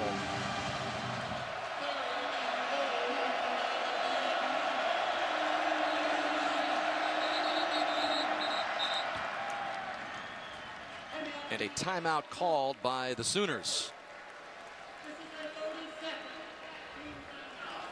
Now remember, here's the issue for the Sooners. Jay Norvell talking to his quarterback right now. And the issue is this kid, Trevor Knight, is completed 44% of his passes, 4 touchdowns, 3 interceptions against very average competition. And he made a couple big mistakes in the red zone against West Virginia, which cost him his job. So here we are in the red zone. Key situation. Do you trust the kid to throw the football? And I'm telling you right now, Notre Dame is going to give them man-to-man on the edges, and they're going to load up on quarterback run. Saw the co-offensive coordinator there, Jay Norvell. He's down low. Josh Heupel, who won a national championship for Bob Stoops, up top as the other offensive coordinator calling the plays. Finished 2nd in the Heisman balloting that year, but won the national championship. Take the championship, right? Yeah, every time. So a big play here for Oklahoma. 3rd and goal from the 8. And the new quarterback in there replacing Blake Bell is Knight. Oh, they got man-to-man with a freshman linebacker out wide, man-to-man. Knight throws complete, short of the goal line. Austin Collinsworth is up there, and back they come. The ball is whistled dead.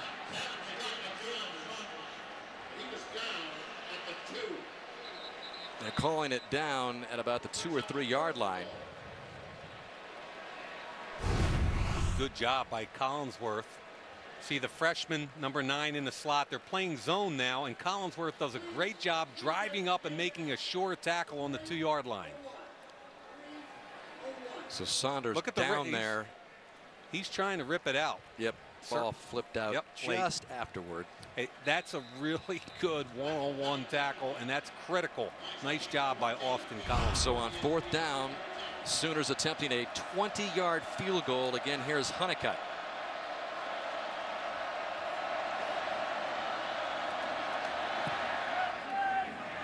And Honeycutt drills it through to increase the Sooner lead to 13, 27-14. Oklahoma with 2:43 left in the 3rd.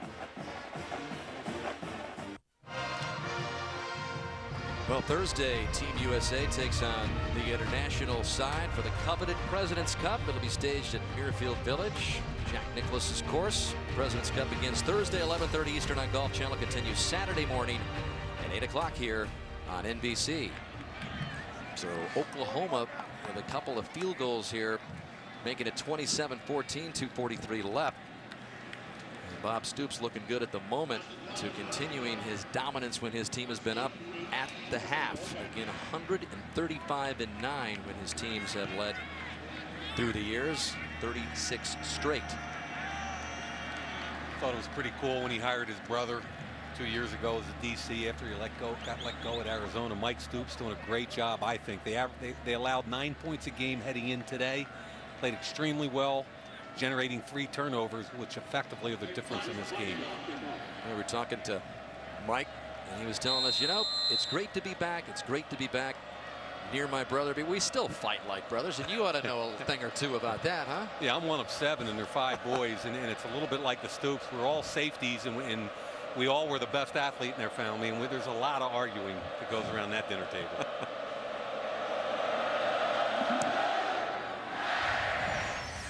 Hodgson's kick back into the end zone where the Irish will start again from the 25.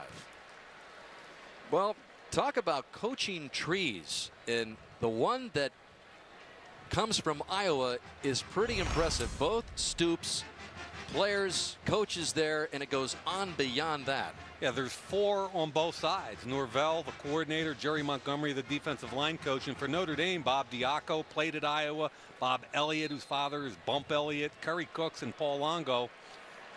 And there they were in the pregame, Mike, the Iowa connection between Oklahoma and Notre Dame. You see Bob Diaco in there, third from the left, and Diaco shared a story with us about Mike Stoops, who just tortured him on the first day of camp back when he was a freshman, and Mike Stoops was a graduate assistant. This is Atkinson looking for room, bounces it out to the outside and close to the first down. So a good run by Atkinson. You know, I got a kick out of that story because the way Diaco tells it, in those days, true freshmen reported early.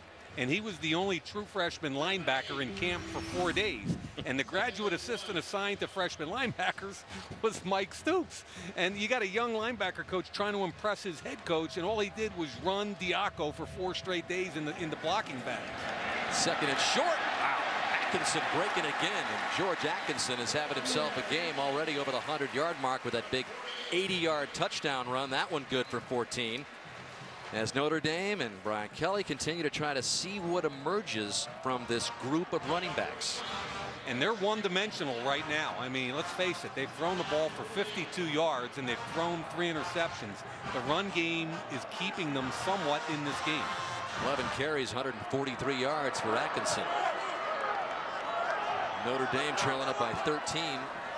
Final minute and a half of the third quarter. They go to Atkinson again, and this time they corral him at midfield. Dominique Alexander among the Sooners.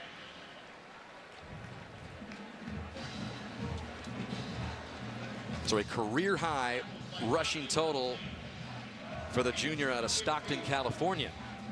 And in comes Amir Carlisle to give him a break. And again, different body types, but both world-class sprinters.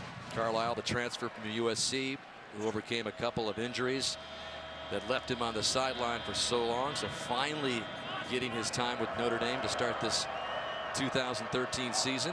Second and 8. They go to Carlisle. Tries to fight his way for a yard or 2. Charles Tapper up front there for the Sooner defense to make the stop. Yeah, he did a nice job disengaging from Ronnie Stanley, who I thought had him. He had him covered up. But Tapper disengaged and made the play. Tapper, a guy that didn't play football until his junior year in high school, and his mentor and trainer said, you got to go out to this high school combine, and he did, and he was seen by Oklahoma assistant, and he ends up in Norman and ends up starting on this front line for the Sooners. 3rd down and 6. And there was a spirited conversation between Brian Kelly and TJ Jones, which is continuing right now on the sideline.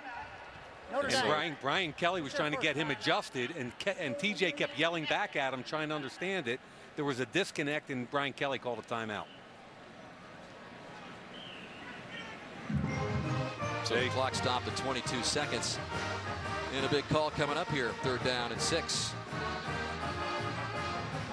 He's talking to Nicholas now. I wonder if there was an illegal formation. He was covering up Nicholas or not. But either way, hey, Kelly's. The Bulldozer is running back onto the field. Good. Yeah, it really looked like the way they were working on him were cramps. That typically means you go in, get the fluids, and good to see him back out here. So we'll see if he indeed comes out on Oklahoma's next series. Notre Dame trying to keep this one alive. Tommy Reese, who's been substituted for by Andrew Hendricks a few times in the first half. Feels the pressure, stands in, and is complete for the first down to DeVaris Daniels. And Daniels is inside the 35 for a gain of 14. This is something they didn't do a lot of last week, and it's man coverage. And one of the ways to beat man coverage is crossing routes. The safety's going to rotate, and then it's just a quick crossing route here. And we always saw last week were a bunch of verticals. And you see the tight stack, you come underneath it, you get a little bit of separation. And that's a good look at DeVaris Daniels finally beating press coverage. That's his first catch of the game, and he had a pretty quiet week last week against Michigan State. As we're through 3 at Notre Dame Stadium, Oklahoma 27, Notre Dame 14. We'll return to Notre Dame Stadium after these messages from your NBC local station. You're watching Notre Dame football on NBC.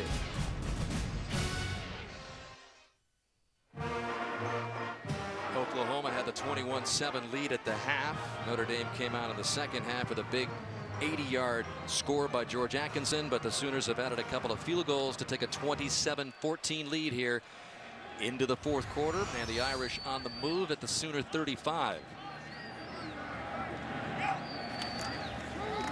Atkinson, who's getting the bulk of the carries, moving the pile down close to the 30. And there is Bell, who we saw run out. He's continued to be worked on flat on his back. Numbers for Bell, which include 52 yards rushing. And Alex, you're down there. You've been watching all the Belldozer activity. Yeah, guys, before they took him into the locker room, you saw him there laying on the field, and they seemed to be massaging his calf muscle. He went into the locker room. I've been told that it's probable that they gave him some IVs. You saw him shoot out of the tunnel there. He came running back, immediately grabbed the ball, and started warming up again. So I think we'll see him back in this game. 2nd and 5. Reese on play action. Looking downfield, and wide open is Troy Nicholas for the touchdown.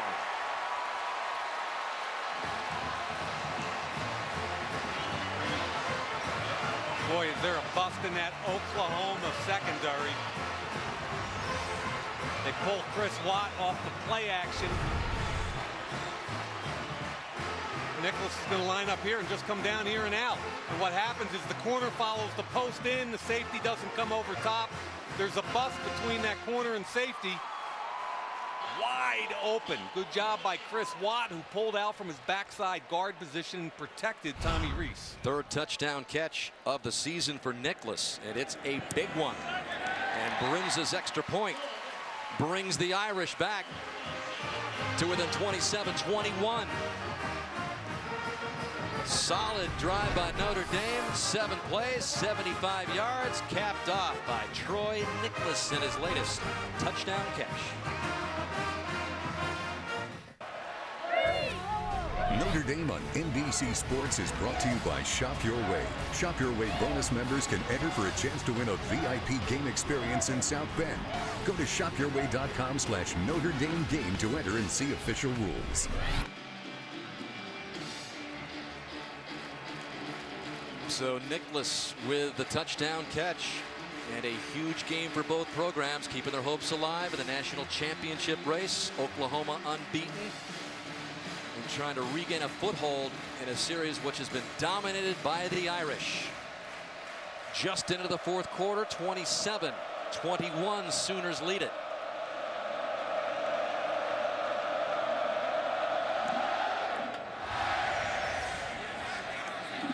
Brings his kick into the end zone for the touchback. And Blake Bell coming back in to control the Oklahoma offense. It's time now for the Unlimited Update presented by Sprint. There is the turnover story of the first part of the game. Corey Nelson taking it in for the first time. The numbers for Blake Bell of just his first collegiate start on the road, and then the latest touchdown answer by the Irish as Troy Nicholas makes it a 6-point game with 14:10 left. So after being worked on and missing a series, Blake Bell is back in, and he passes it complete to Williams, who's close to another first down. At some point, this Notre Dame defense has got to become aware they're being outflanked by motion. And I know if you're playing zone, you've already got people by definition outside with eyes on quarterback, but you've got to make some adjustments to that. Williams gets it out to the 35. Still in the ball game. Again, Williams did not play against Tulsa. Suspended for the game, coach's decision, but he's figured in prominently here, and he gets the first down and a few more after that. Senior out of San Diego, California, picks up the first down. It was a good job by the right guard that time on big Lewis Nix. Talked about different ways to block Lewis Nix. That time he was in the gap between the center and the guard, and Bronson Irwin did a fine job on him.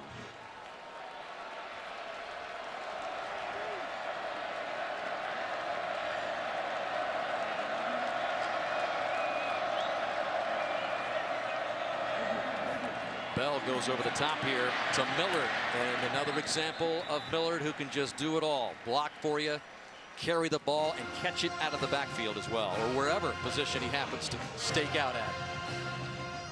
Yeah, he's really a talented kid. It's been an interesting game. Notre Dame dug themselves a hole with those 3 turnovers, yet Oklahoma turned around and gave them an 80-yard touchdown run, and then a busted assignment on a 30-yard reception, and we got a heck of a game going. Second down and 3 from the 46. Bell lets Williams do the work again, and Notre Dame with Stephon Tuitt is there to meet him. Yeah, Tuitt beats Tyrus Thompson this time cleanly, and we haven't heard a whole lot from Stephon Tuitt, the potential All-American. Here he is right here. Nice job bench pressing Tyrus Thompson. That's what you expect to see with Stephon Tuitt. 6'6", 322 pounds, strength, athleticism. That's the kind of play you want to see. 3rd and 3. Atkinson riling him up on the sideline. Notre Dame looking for a big stop. Bell looking for a first down, and he's got it. And on the loose is Sterling Shepard for the end zone. Touchdown, Oklahoma.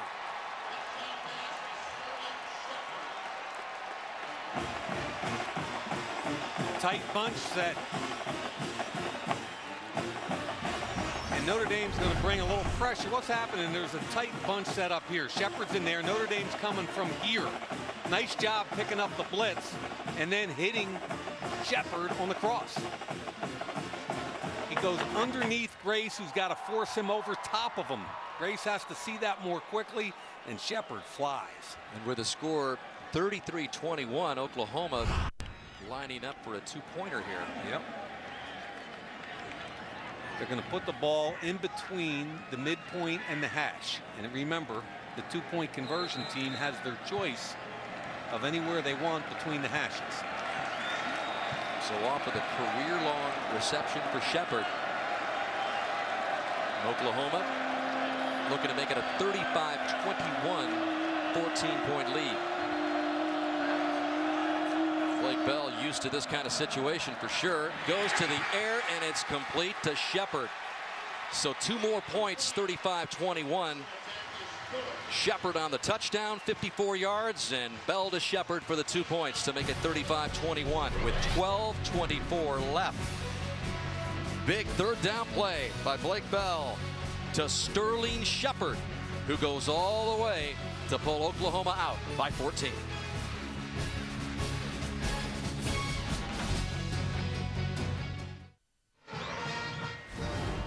A look at today's Coors Light Cold Hard Facts. Cold hard facts for Notre Dame with the 3 turnovers, which led to 21 points. Oklahoma has now scored 35 on the latest big play by Sterling Shepard. And there is Blake Bell back on his back again. And again, pretty warm day for the end of September. Temperatures in the 80s. Seen Lewis Nix with his helmet off a number of times out there on the field, just putting it on just before play begins. Hodgson to put it in play again. Atkinson drifts back and lets it go into the end zone. I mentioned Sterling Shepard had the big week a couple of weeks ago against Tulsa, and in his locker before the game he saw a game program which featured himself there and his late father, who also wore number 3 for Oklahoma. He died suddenly of a heart attack while an assistant college football coach. He played on the 1985 Oklahoma national championship team, and Sterling Shepard got a text from his mom right before that game. She said, you know what, I have a feeling you're going to have a big game, and boy did he have one, and he's having another good one here today. Just after that big touchdown run to put Oklahoma up 35-21, also caught the 2-point conversion to make it a 14-point lead for the Sooners. So Tommy Rees going to work here from his own 25, and that's complete to TJ Jones as the Irish try to chip away at this deficit. We mentioned the last time that Oklahoma was here back in 1999. They got a big lead, but Notre Dame overcame a 16-point deficit in the second half to beat Bob Stoops, and that gave Stoops his very first loss as a college head coach. The Oklahoma Sooners came in here back in '99 3-0, so we'll see what kind of scenario the two big Titans have in store for us today. Oklahoma and Notre Dame. Second and short. This is Atkinson. Ball snapped early by the center. The offensive line wasn't ready. It's a pretty good visual, actually. It's not a penalty, but everybody's in the stands. That's the bright side of it. If there is something like. Watch the center snap it, Martin. Everybody's just standing there. Whoops. Uh-oh. I guess I'll. That's a loss 2 for Atkinson. So that brings up 3rd down and a long 3. Showing overload blitz to the Notre Dame right.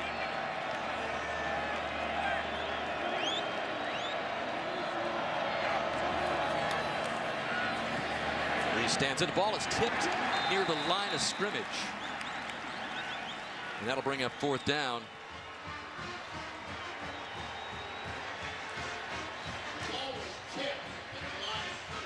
I think Corey Nelson, who's had a really good game, he's over the center.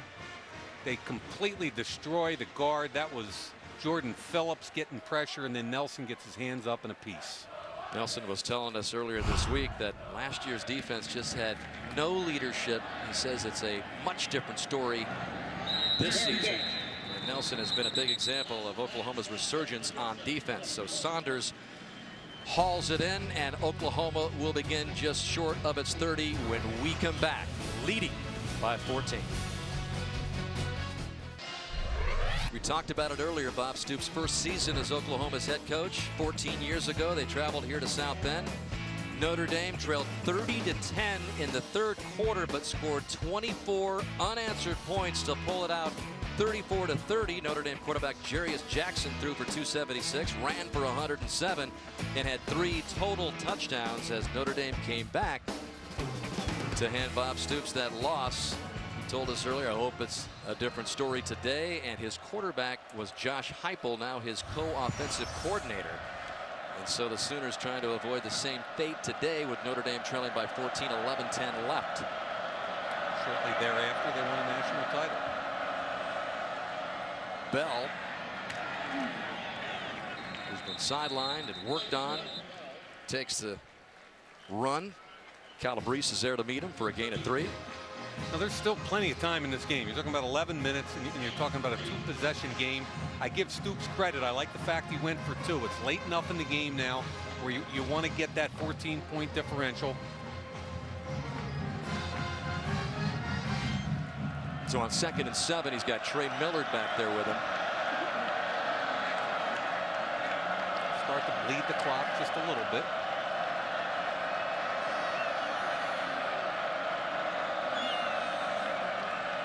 And Miller leads the way, and Bell is short of the first down. Will bring up third down. You know, we talked about this battle up front, and Gabe Eichert's got to use what he has, which is some quickness. Watch him get to the front side, then flip his hips and use leverage to lock off Nick. So look and see how it turns those hips. That's a win for Eichert, one-on-one against the All-American nose tackle. Irish defense looking for a win here on third down and 3. Ball at the Oklahoma 36.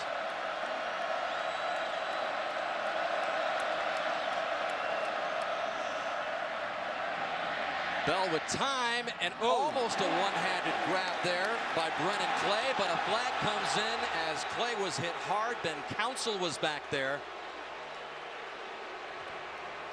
Remember, if a player's defenseless, it doesn't have to be helmet to helmet. If a player is considered defenseless, which I believe Clay was, your forearm, your shoulder, anything above the shoulders of the defenseless player will be considered a penalty. And there are two levels. Foul. Targeting. Number 30. Number 30 is disqualified. He's gone. That's the new rule this year. If you've got a clear path and drop the crown of your helmet into a defenseless player, you're gone. Look at number 30, Council. See if he drops his helmet. Bang. And that's clearly the definition of the new penalty. He will be gone from the game, and he will also miss the first half of the next game. It is a penalty that is reviewable. As to the ejection, but not to the 15 yards. The penalty is going to stand, but a disqualification was turned around just in Oklahoma's last game as they had a defensive player. Gabe Lynn called for it. They reviewed it, and then they discovered that it wasn't targeting. So here is the new rule. Players who target and contact defenseless opponents, as you explained, Mike, above the shoulders, disqualified, and a 15-yard penalty. And again, if it occurs in the first half, the remainder of the game, second half, you miss out the first half of the next contest. I don't see anything there that would tell me that isn't anything but, and Council wasn't trying to hurt him. There was nothing there. It's a bang-bang play, but that was correctly officiated. That is the new rule, and Ben Council has to go in. They were taking a look at it, but Ed is going to stand. Council leaves the game on the targeting, DQ'd. And with a penalty, the Sooners up at the Notre Dame 49-yard line. Tripping out of the backfield a bit there was Williams. Maybe got a yard. And understand, beyond all those implications, that was a key first down, because that was a third down play which would have forced a punt off the incompletion. So second down and 9 it'll be for Oklahoma. Clock continuing to roll as the Notre Dame defense needs a big stop here, trailing by 14.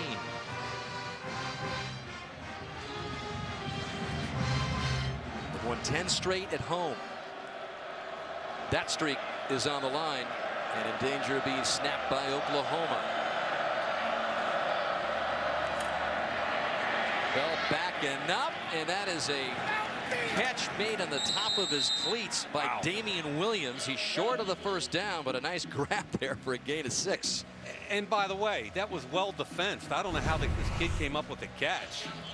Notre Dame got players read it. Konashwenki saw it. Shembo saw it. Really nice shoe tip catch by Williams. Makes a little something out of nothing with great hands. Say, Oklahoma has welcomed back Damian Williams, who's having a really good game for the Sooners. Catching it, running it, and now third down and 2. Their team speed is elite. We said that at the top. Bell flushed out, being chased, pressure incomplete. That'll bring up fourth down as he tried to get it to Sterling Shepard.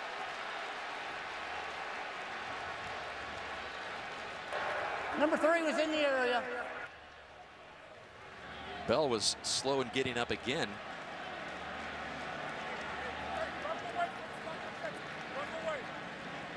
Tuitt was back pressuring Bell. Tuitt's on a twist stunt with Ishaq Williams, and as Bell gets out of the pocket, there's nothing wrong with that. So it's Jed Barnett trying to pin Notre Dame back deep. TJ Jones standing back to receive it with 8:10 left. And they're going to take a delay again. Give Barnett maybe just a little more room to work with on the punt. Yeah, continue to they wanted that clock to run all the way down. Off. Barnett knocked the first couple punts into the back of the end zone. You might want to take 2 or 3 more of those. So he gets some height here.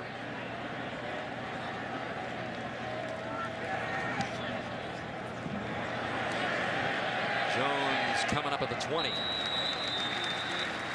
So the Irish trailing 35-21 and 8:03 left. We're back on offense when we return to South Bend in a moment. The Shamrock Series heads to the heart of Texas next week. Arizona State taking on Notre Dame at AT&T Stadium, home of the Cowboys. Fighting Irish looking to turn up the heat on the Sun Devils. You got a big game themselves tonight against USC, another opponent down the road for Notre Dame later in the season. So it's Notre Dame and ASU a week from tonight. Irish go to the air. Troy Nicholas was backed up there as Reese was a little deep on the throw. I don't know. I think he had a chance to make a play, and I thought he stumbled at the end of this. There was really good protection. 5-man pressure. Nice job with the offensive line. Nicholas has a chance to make a play here. The ball's thrown behind, but you see how he trips and falls? I think that was catchable if he doesn't trip. Almost catches it anyway. Not to compare him to Tyler Eifert, but those are the kind of plays that Eifert used to make almost routinely. But Nicholas has been impressive catching the football, certainly compared to the last year or so. 2nd and 10. Reese to the air again. Ball tipped at the line of scrimmage. And that'll bring up 3rd down. Almost had the look of another INT for a score for the Sooners. Yeah, they're so quick off the edge. See here, they coming off the edge here. Eric Stryker up the middle. Nice block.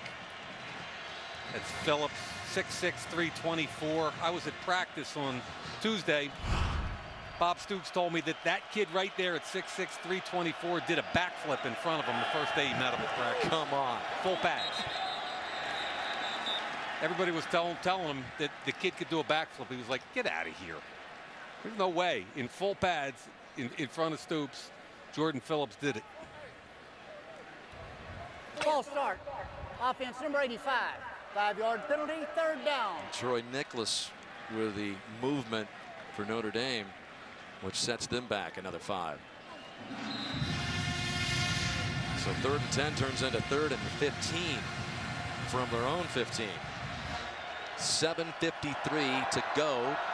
Notre Dame trailing by 14.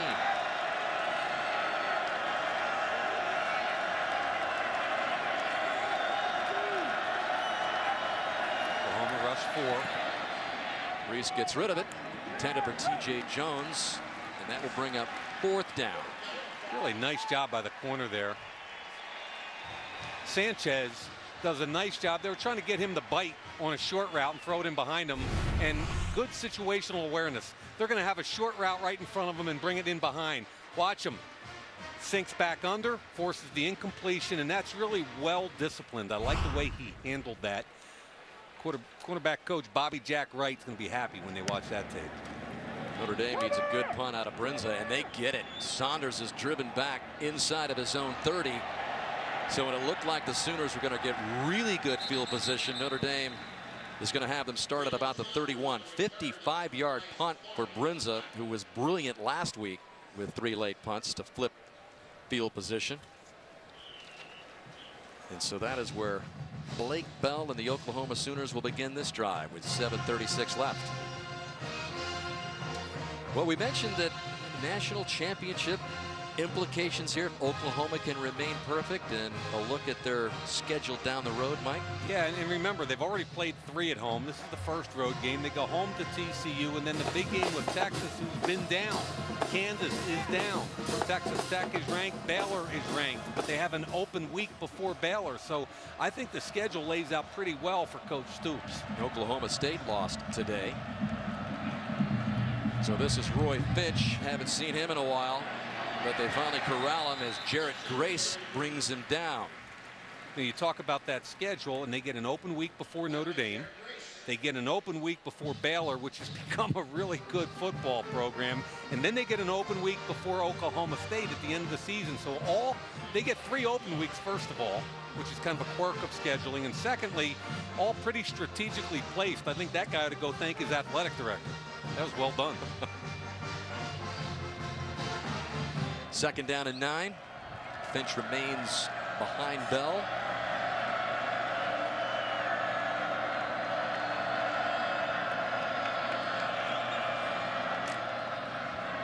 And here he is, the little guy, darting his way through up close to the 40. Short of the first down, Matthias Farley on the stop. Well, he's fun to watch. 5'7", 167. And that might be stretching it both on the height and the weight. So the Irish need a stop here. There is time, 6:24 and counting. You're right, Dan. There is time, but you got to get a stop. Yep. These 3rd downs become even more magnified at this point of the game. I'd look at a quarterback draw or something in the short zone. Empty backfield. Bell rolling to his right, incomplete. So 4th down, and that'll bring out the punting unit for Oklahoma, intended for Saunders. Jalen Smith, the outstanding true freshman, starting outside linebacker on the coverage. Very similar to their 2-point conversion play. Roll the pocket, run a quick out against the slot. You've got a true freshman trying to cover it. Right here, all it's going to be is booming out. Jalen Smith, it's a little bit of a disadvantage for a linebacker, no matter how gifted, to try and cover a little slot. Poor throw, though, by the quarterback. TJ Jones, this is not a very good punt. Jones watches it bounce in front of him and then picks it up at about the 24. Nothing short of drama when TJ Jones has been back there returning punts. He's a little slow to get up. Notre Dame trailing the Sooners. So trailing by 14, the Irish begin this drive at their own 24. And since that 7-play, 75-yard touchdown drive early in this 4th quarter, Notre Dame's 2 possessions have been 2 3-and-outs. They need to put something together here to get back in it. Reese. And that pass is broken up. Colvin. NFL caliber corner, 6 feet 192, a senior. I've had some scouts tell me he's got a chance to go fairly high. Watch a little man-to-man, and then he drops his weight and drives. And that's pretty. I don't care what you look at, his weight stayed down, his feet are quick, and he did a nice job driving on the football. Colvin missed the last game against Tulsa after getting knocked in the jaw. But he's back.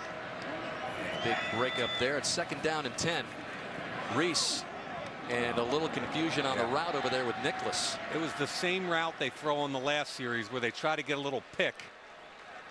They try to get a little pick and isolate the linebacker. And that time, Nicholas thought the linebacker was going to get over top. So he's in here and he's around. Now he's going to stop because he sees the linebacker over top of him. Tommy Reese read it differently, and he threw it up top. And boy, is he frustrated. That is the 7th straight incompletion for Reese, and now it's 3rd and 10. Reese with a pressure. Pass is almost intercepted. There's Zach Sanchez stepping in front to break it up and bring up 4th down. Chris Brown, the intended receiver. 2 weeks in a row, aggressive man-to-man coverage has completely thrown the Notre Dame passing attack out of whack. They don't have a bunch of receivers that can win. This time it's Sanchez on the crossing route. He jumps it quickly. The protection wasn't there. And Notre Dame's run the football well today, but boy, the pass attack has looked horrendous. And forced to punt it away. Brin's punt called for as a fair catch at the 40 by Saunders. And so now 5:39 left. Blake Bell and the Sooners want to get in there and chew some clock up. Yeah, and we talked at the very top about the elite team speed for Oklahoma on both sides of the line. And I think it really showed today. I mean, on defense, Julian Wilson, the nickel back, won't let Atkinson outside. Off the edge, one of the biggest plays of the game early on, Stryker. On offense now, the handoff to Damian Williams, perimeter speed, get the cut on Jalen Smith, dance into the end zone, and finally, 53-yard pass, crossing route against zone coverage. Sterling Shepard just outruns everybody, and I think that's been the tale of the tape today. Elite team speed for Oklahoma. So Bell on the Sooners just going to keep it on the ground here. That is Brennan Clay. It is hard to come back, Mike, in a game that you see yourself with an interception thrown in the first 45 seconds of the game, and in less than 3 minutes into the game, you're down 14-0. Yeah, and I thought they got it stabilized. It was 14-7. They started to run the football, but again, big plays, and you can't let a receiver on a short crossing route on 3rd down go 53 yards. So on 2nd and 7, Bell content to let that play clock roll down. Yep, he's got his eyes right on that clock. And it appears Bell with a win on the road here, perhaps solidifying his spot as a starting quarterback. That is Brennan Clay, who gets loose there for another 1st down. Really doing a nice job. 79 to right tackle Darrell Williams held there, wasn't seen, but I'm just impressed by this entire Oklahoma offense. You start talking about where are they in the national picture. They win today, they go to 4-0. They entered the day as a top 15 type team. They can move up close to the top 10, and they've got a favorable schedule. And when you're in Norman, Oklahoma, and you've had Bob Stoops go to 4 national championship games, that becomes what is expected there if you're a Sooner fan. On 1st and 10, Clay gets the carry as Oklahoma has racked up about 200 yards rushing or so today. And again, we go back to last year when they got just 15 yards rushing in that loss to Notre Dame at Owen Field. And there's the new offensive line coach, Bill Bedenbaugh, who has toughened up that front for the Sooners. Yeah, he looks tough, doesn't he? It's like most offensive line coaches I've met. Guy's out of Central Casting. Yeah, he is, and they've done a really nice job. And I like the fact that even though they stretch you so wide horizontally, they're still coming after you in that power run game in addition to attacking the perimeter. 2nd and 7.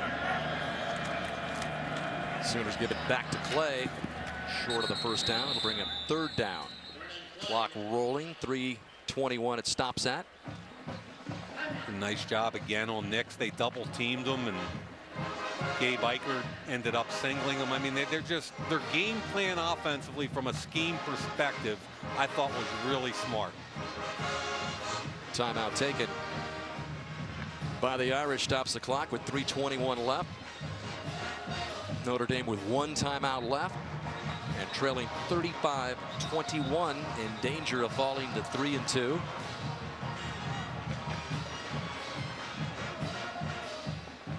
That last play, we talk about scheme and how you help your center.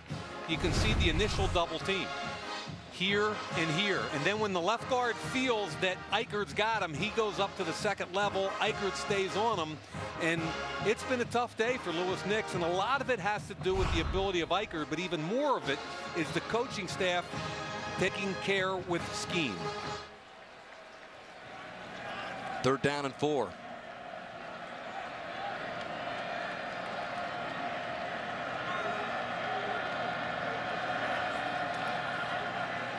Looking for Clay out of the backfield, and he drives his way to the 1st down.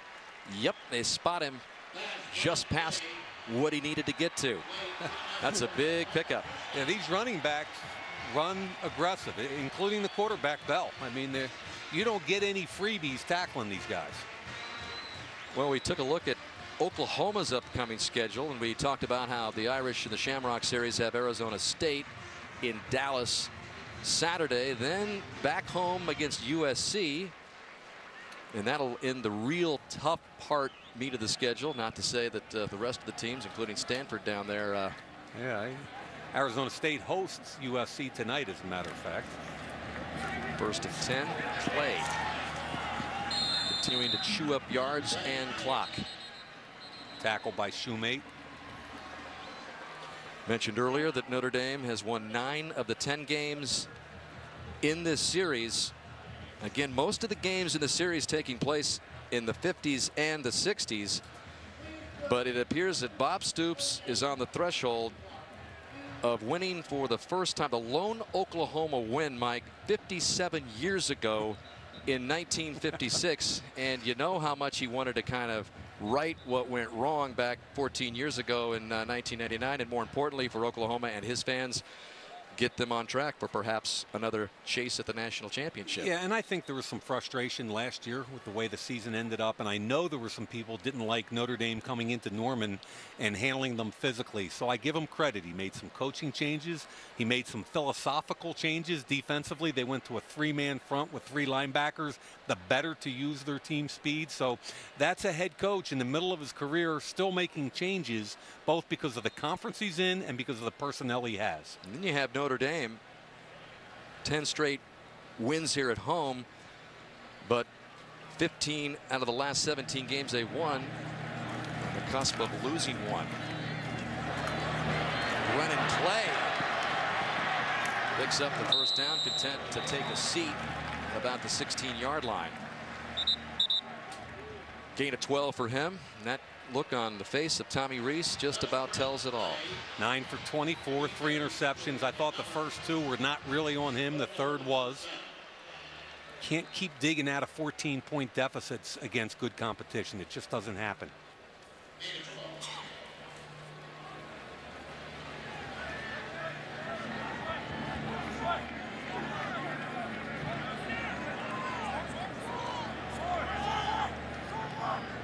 So Bell working at the Notre Dame 17. To Clay again.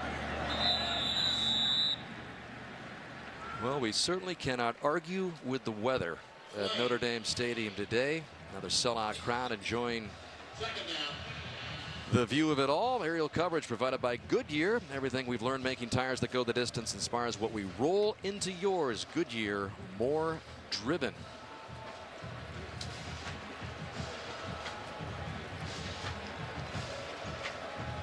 Boy, Stoops and his troops have quieted this 80,000 plus down, haven't they? Yeah.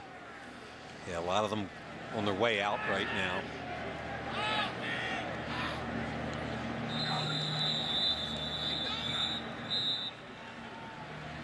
That was a timeout called.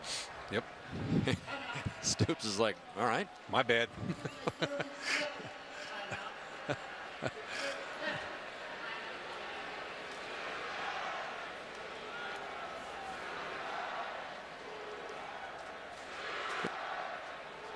Now, we showed you what happened in 1957 when Notre Dame ended the Oklahoma incredible 47-game winning streak.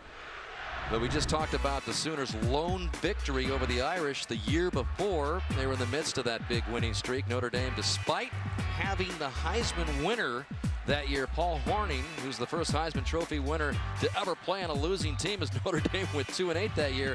They couldn't muster any offense, and the Sooners would cruise to a 40-0 victory and would go on to win another national championship, one of 3 titles won by the great Bud Wilkinson.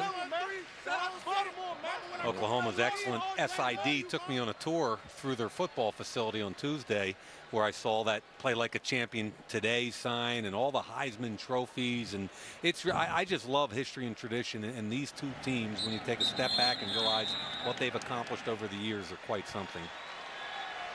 Bell taking a knee.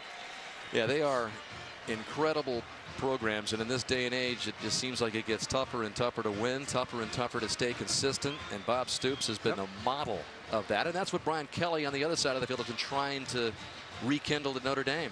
And I give Stoops some credit here in this day and age of the BCS and computer polls and trying to get as many points as you can to get as close as you can. I think the classy thing here is to take a knee, and that's what they're doing. I applaud that.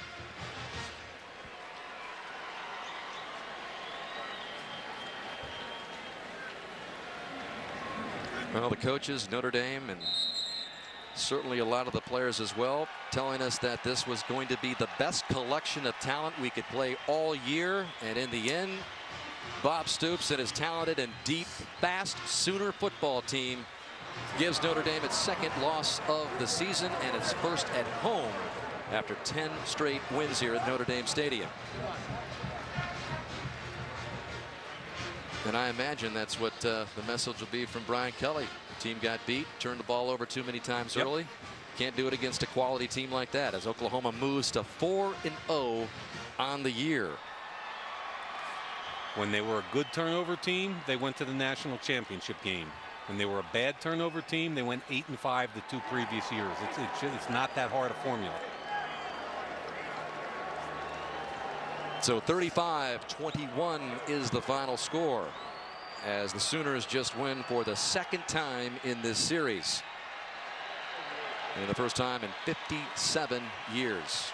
Mike Stoops, the defensive coordinator, Bob's brother, a part of another winning effort here for Oklahoma.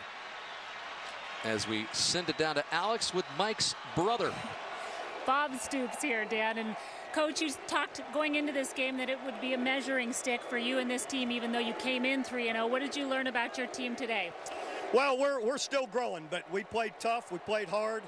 Played all 4 quarters. You know, we lost the game really in the second half of the 4th quarter a year ago. We were determined not to let that happen again, and I'm really proud of our players. No turnovers. We played great.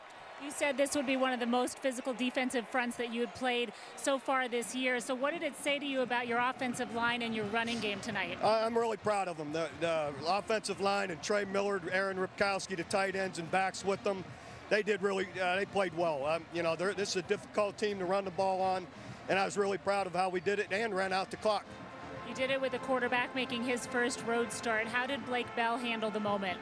He couldn't have done much better other than maybe hydrate a little better. He had cramps, and we had to take him in and get him juiced up, but he was fabulous.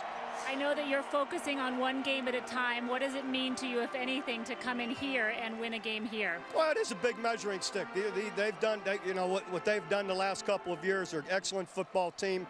To come in and play so solid, I'm really proud of our players. And my assistant coaches did a great job having them ready. Thank you. Appreciate it. All right, thank you. Thank you, Alex. So the Sooners do indeed bounce back from the loss last year in Norman, and do it in convincing fashion as the alma mater is played in the corner of the end zone. Blake Bell looks like he has solidified his spot as the starting quarterback for Oklahoma. And Mike, some final thoughts from you on just how far you think this Oklahoma Sooner team can go and how they stack up against some of the other elite teams that you've had a chance to look at this year. Yeah, you know, it's interesting. I think we learned some things about both teams today, and I wasn't sure how good this team was. I knew how they could fly. They have elite speed, and when you have elite speed, you can compete with anybody. I just not they can hold up against some of the big SEC teams in the run game. Send it back down to Alex. So, Coach, they were so quick, really on offense and defense. How much of a factor was speed in this game? No, it wasn't the factor, obviously, to the last touchdown, where we let a slant route turn into a touchdown. Thought our defense did a great job today. The story is the 2 touchdowns that we gave up on offense is the difference in the game. And why is that? I mean, man coverage seems to be really challenging for you guys. How do you overcome that? Well, if you were watching the game, Alex, it was a sack that forces the ball out of Tommy's. That has nothing to do with man coverage, where we blow an assignment and they pick it up and score. The second one was simply a bad throw. So, you know, that has nothing to do with man coverage. Turnovers, yes. Yeah, so those are the 2 turnovers. Other than that, we ran the ball effectively, and then, you know, you're down 2 scores. It's predictable, you know, what's going to happen against the good defense. So if we could have obviously taken that away, then we're where we want to be, running the football, play action pass. We got where we wanted to be, running the football, play action pass. We had a wide open tight end. That's the way we have to play. If you're going to turn the football over and give Oklahoma a 14-point lead, you're in trouble. Hard to overcome. Thank you, Coach. Yeah. All right, so the Irish get ready for the Arizona State Sun Devils as the Shamrock Series continues. Notre Dame in Dallas. And for Brian Kelly's full press conference, you can go to NBCSports.com as once again the final score 35-21. Don't forget again the Irish and the Sun Devils in Dallas at AT&T Stadium. Coverage begins at 7 o'clock Eastern Time.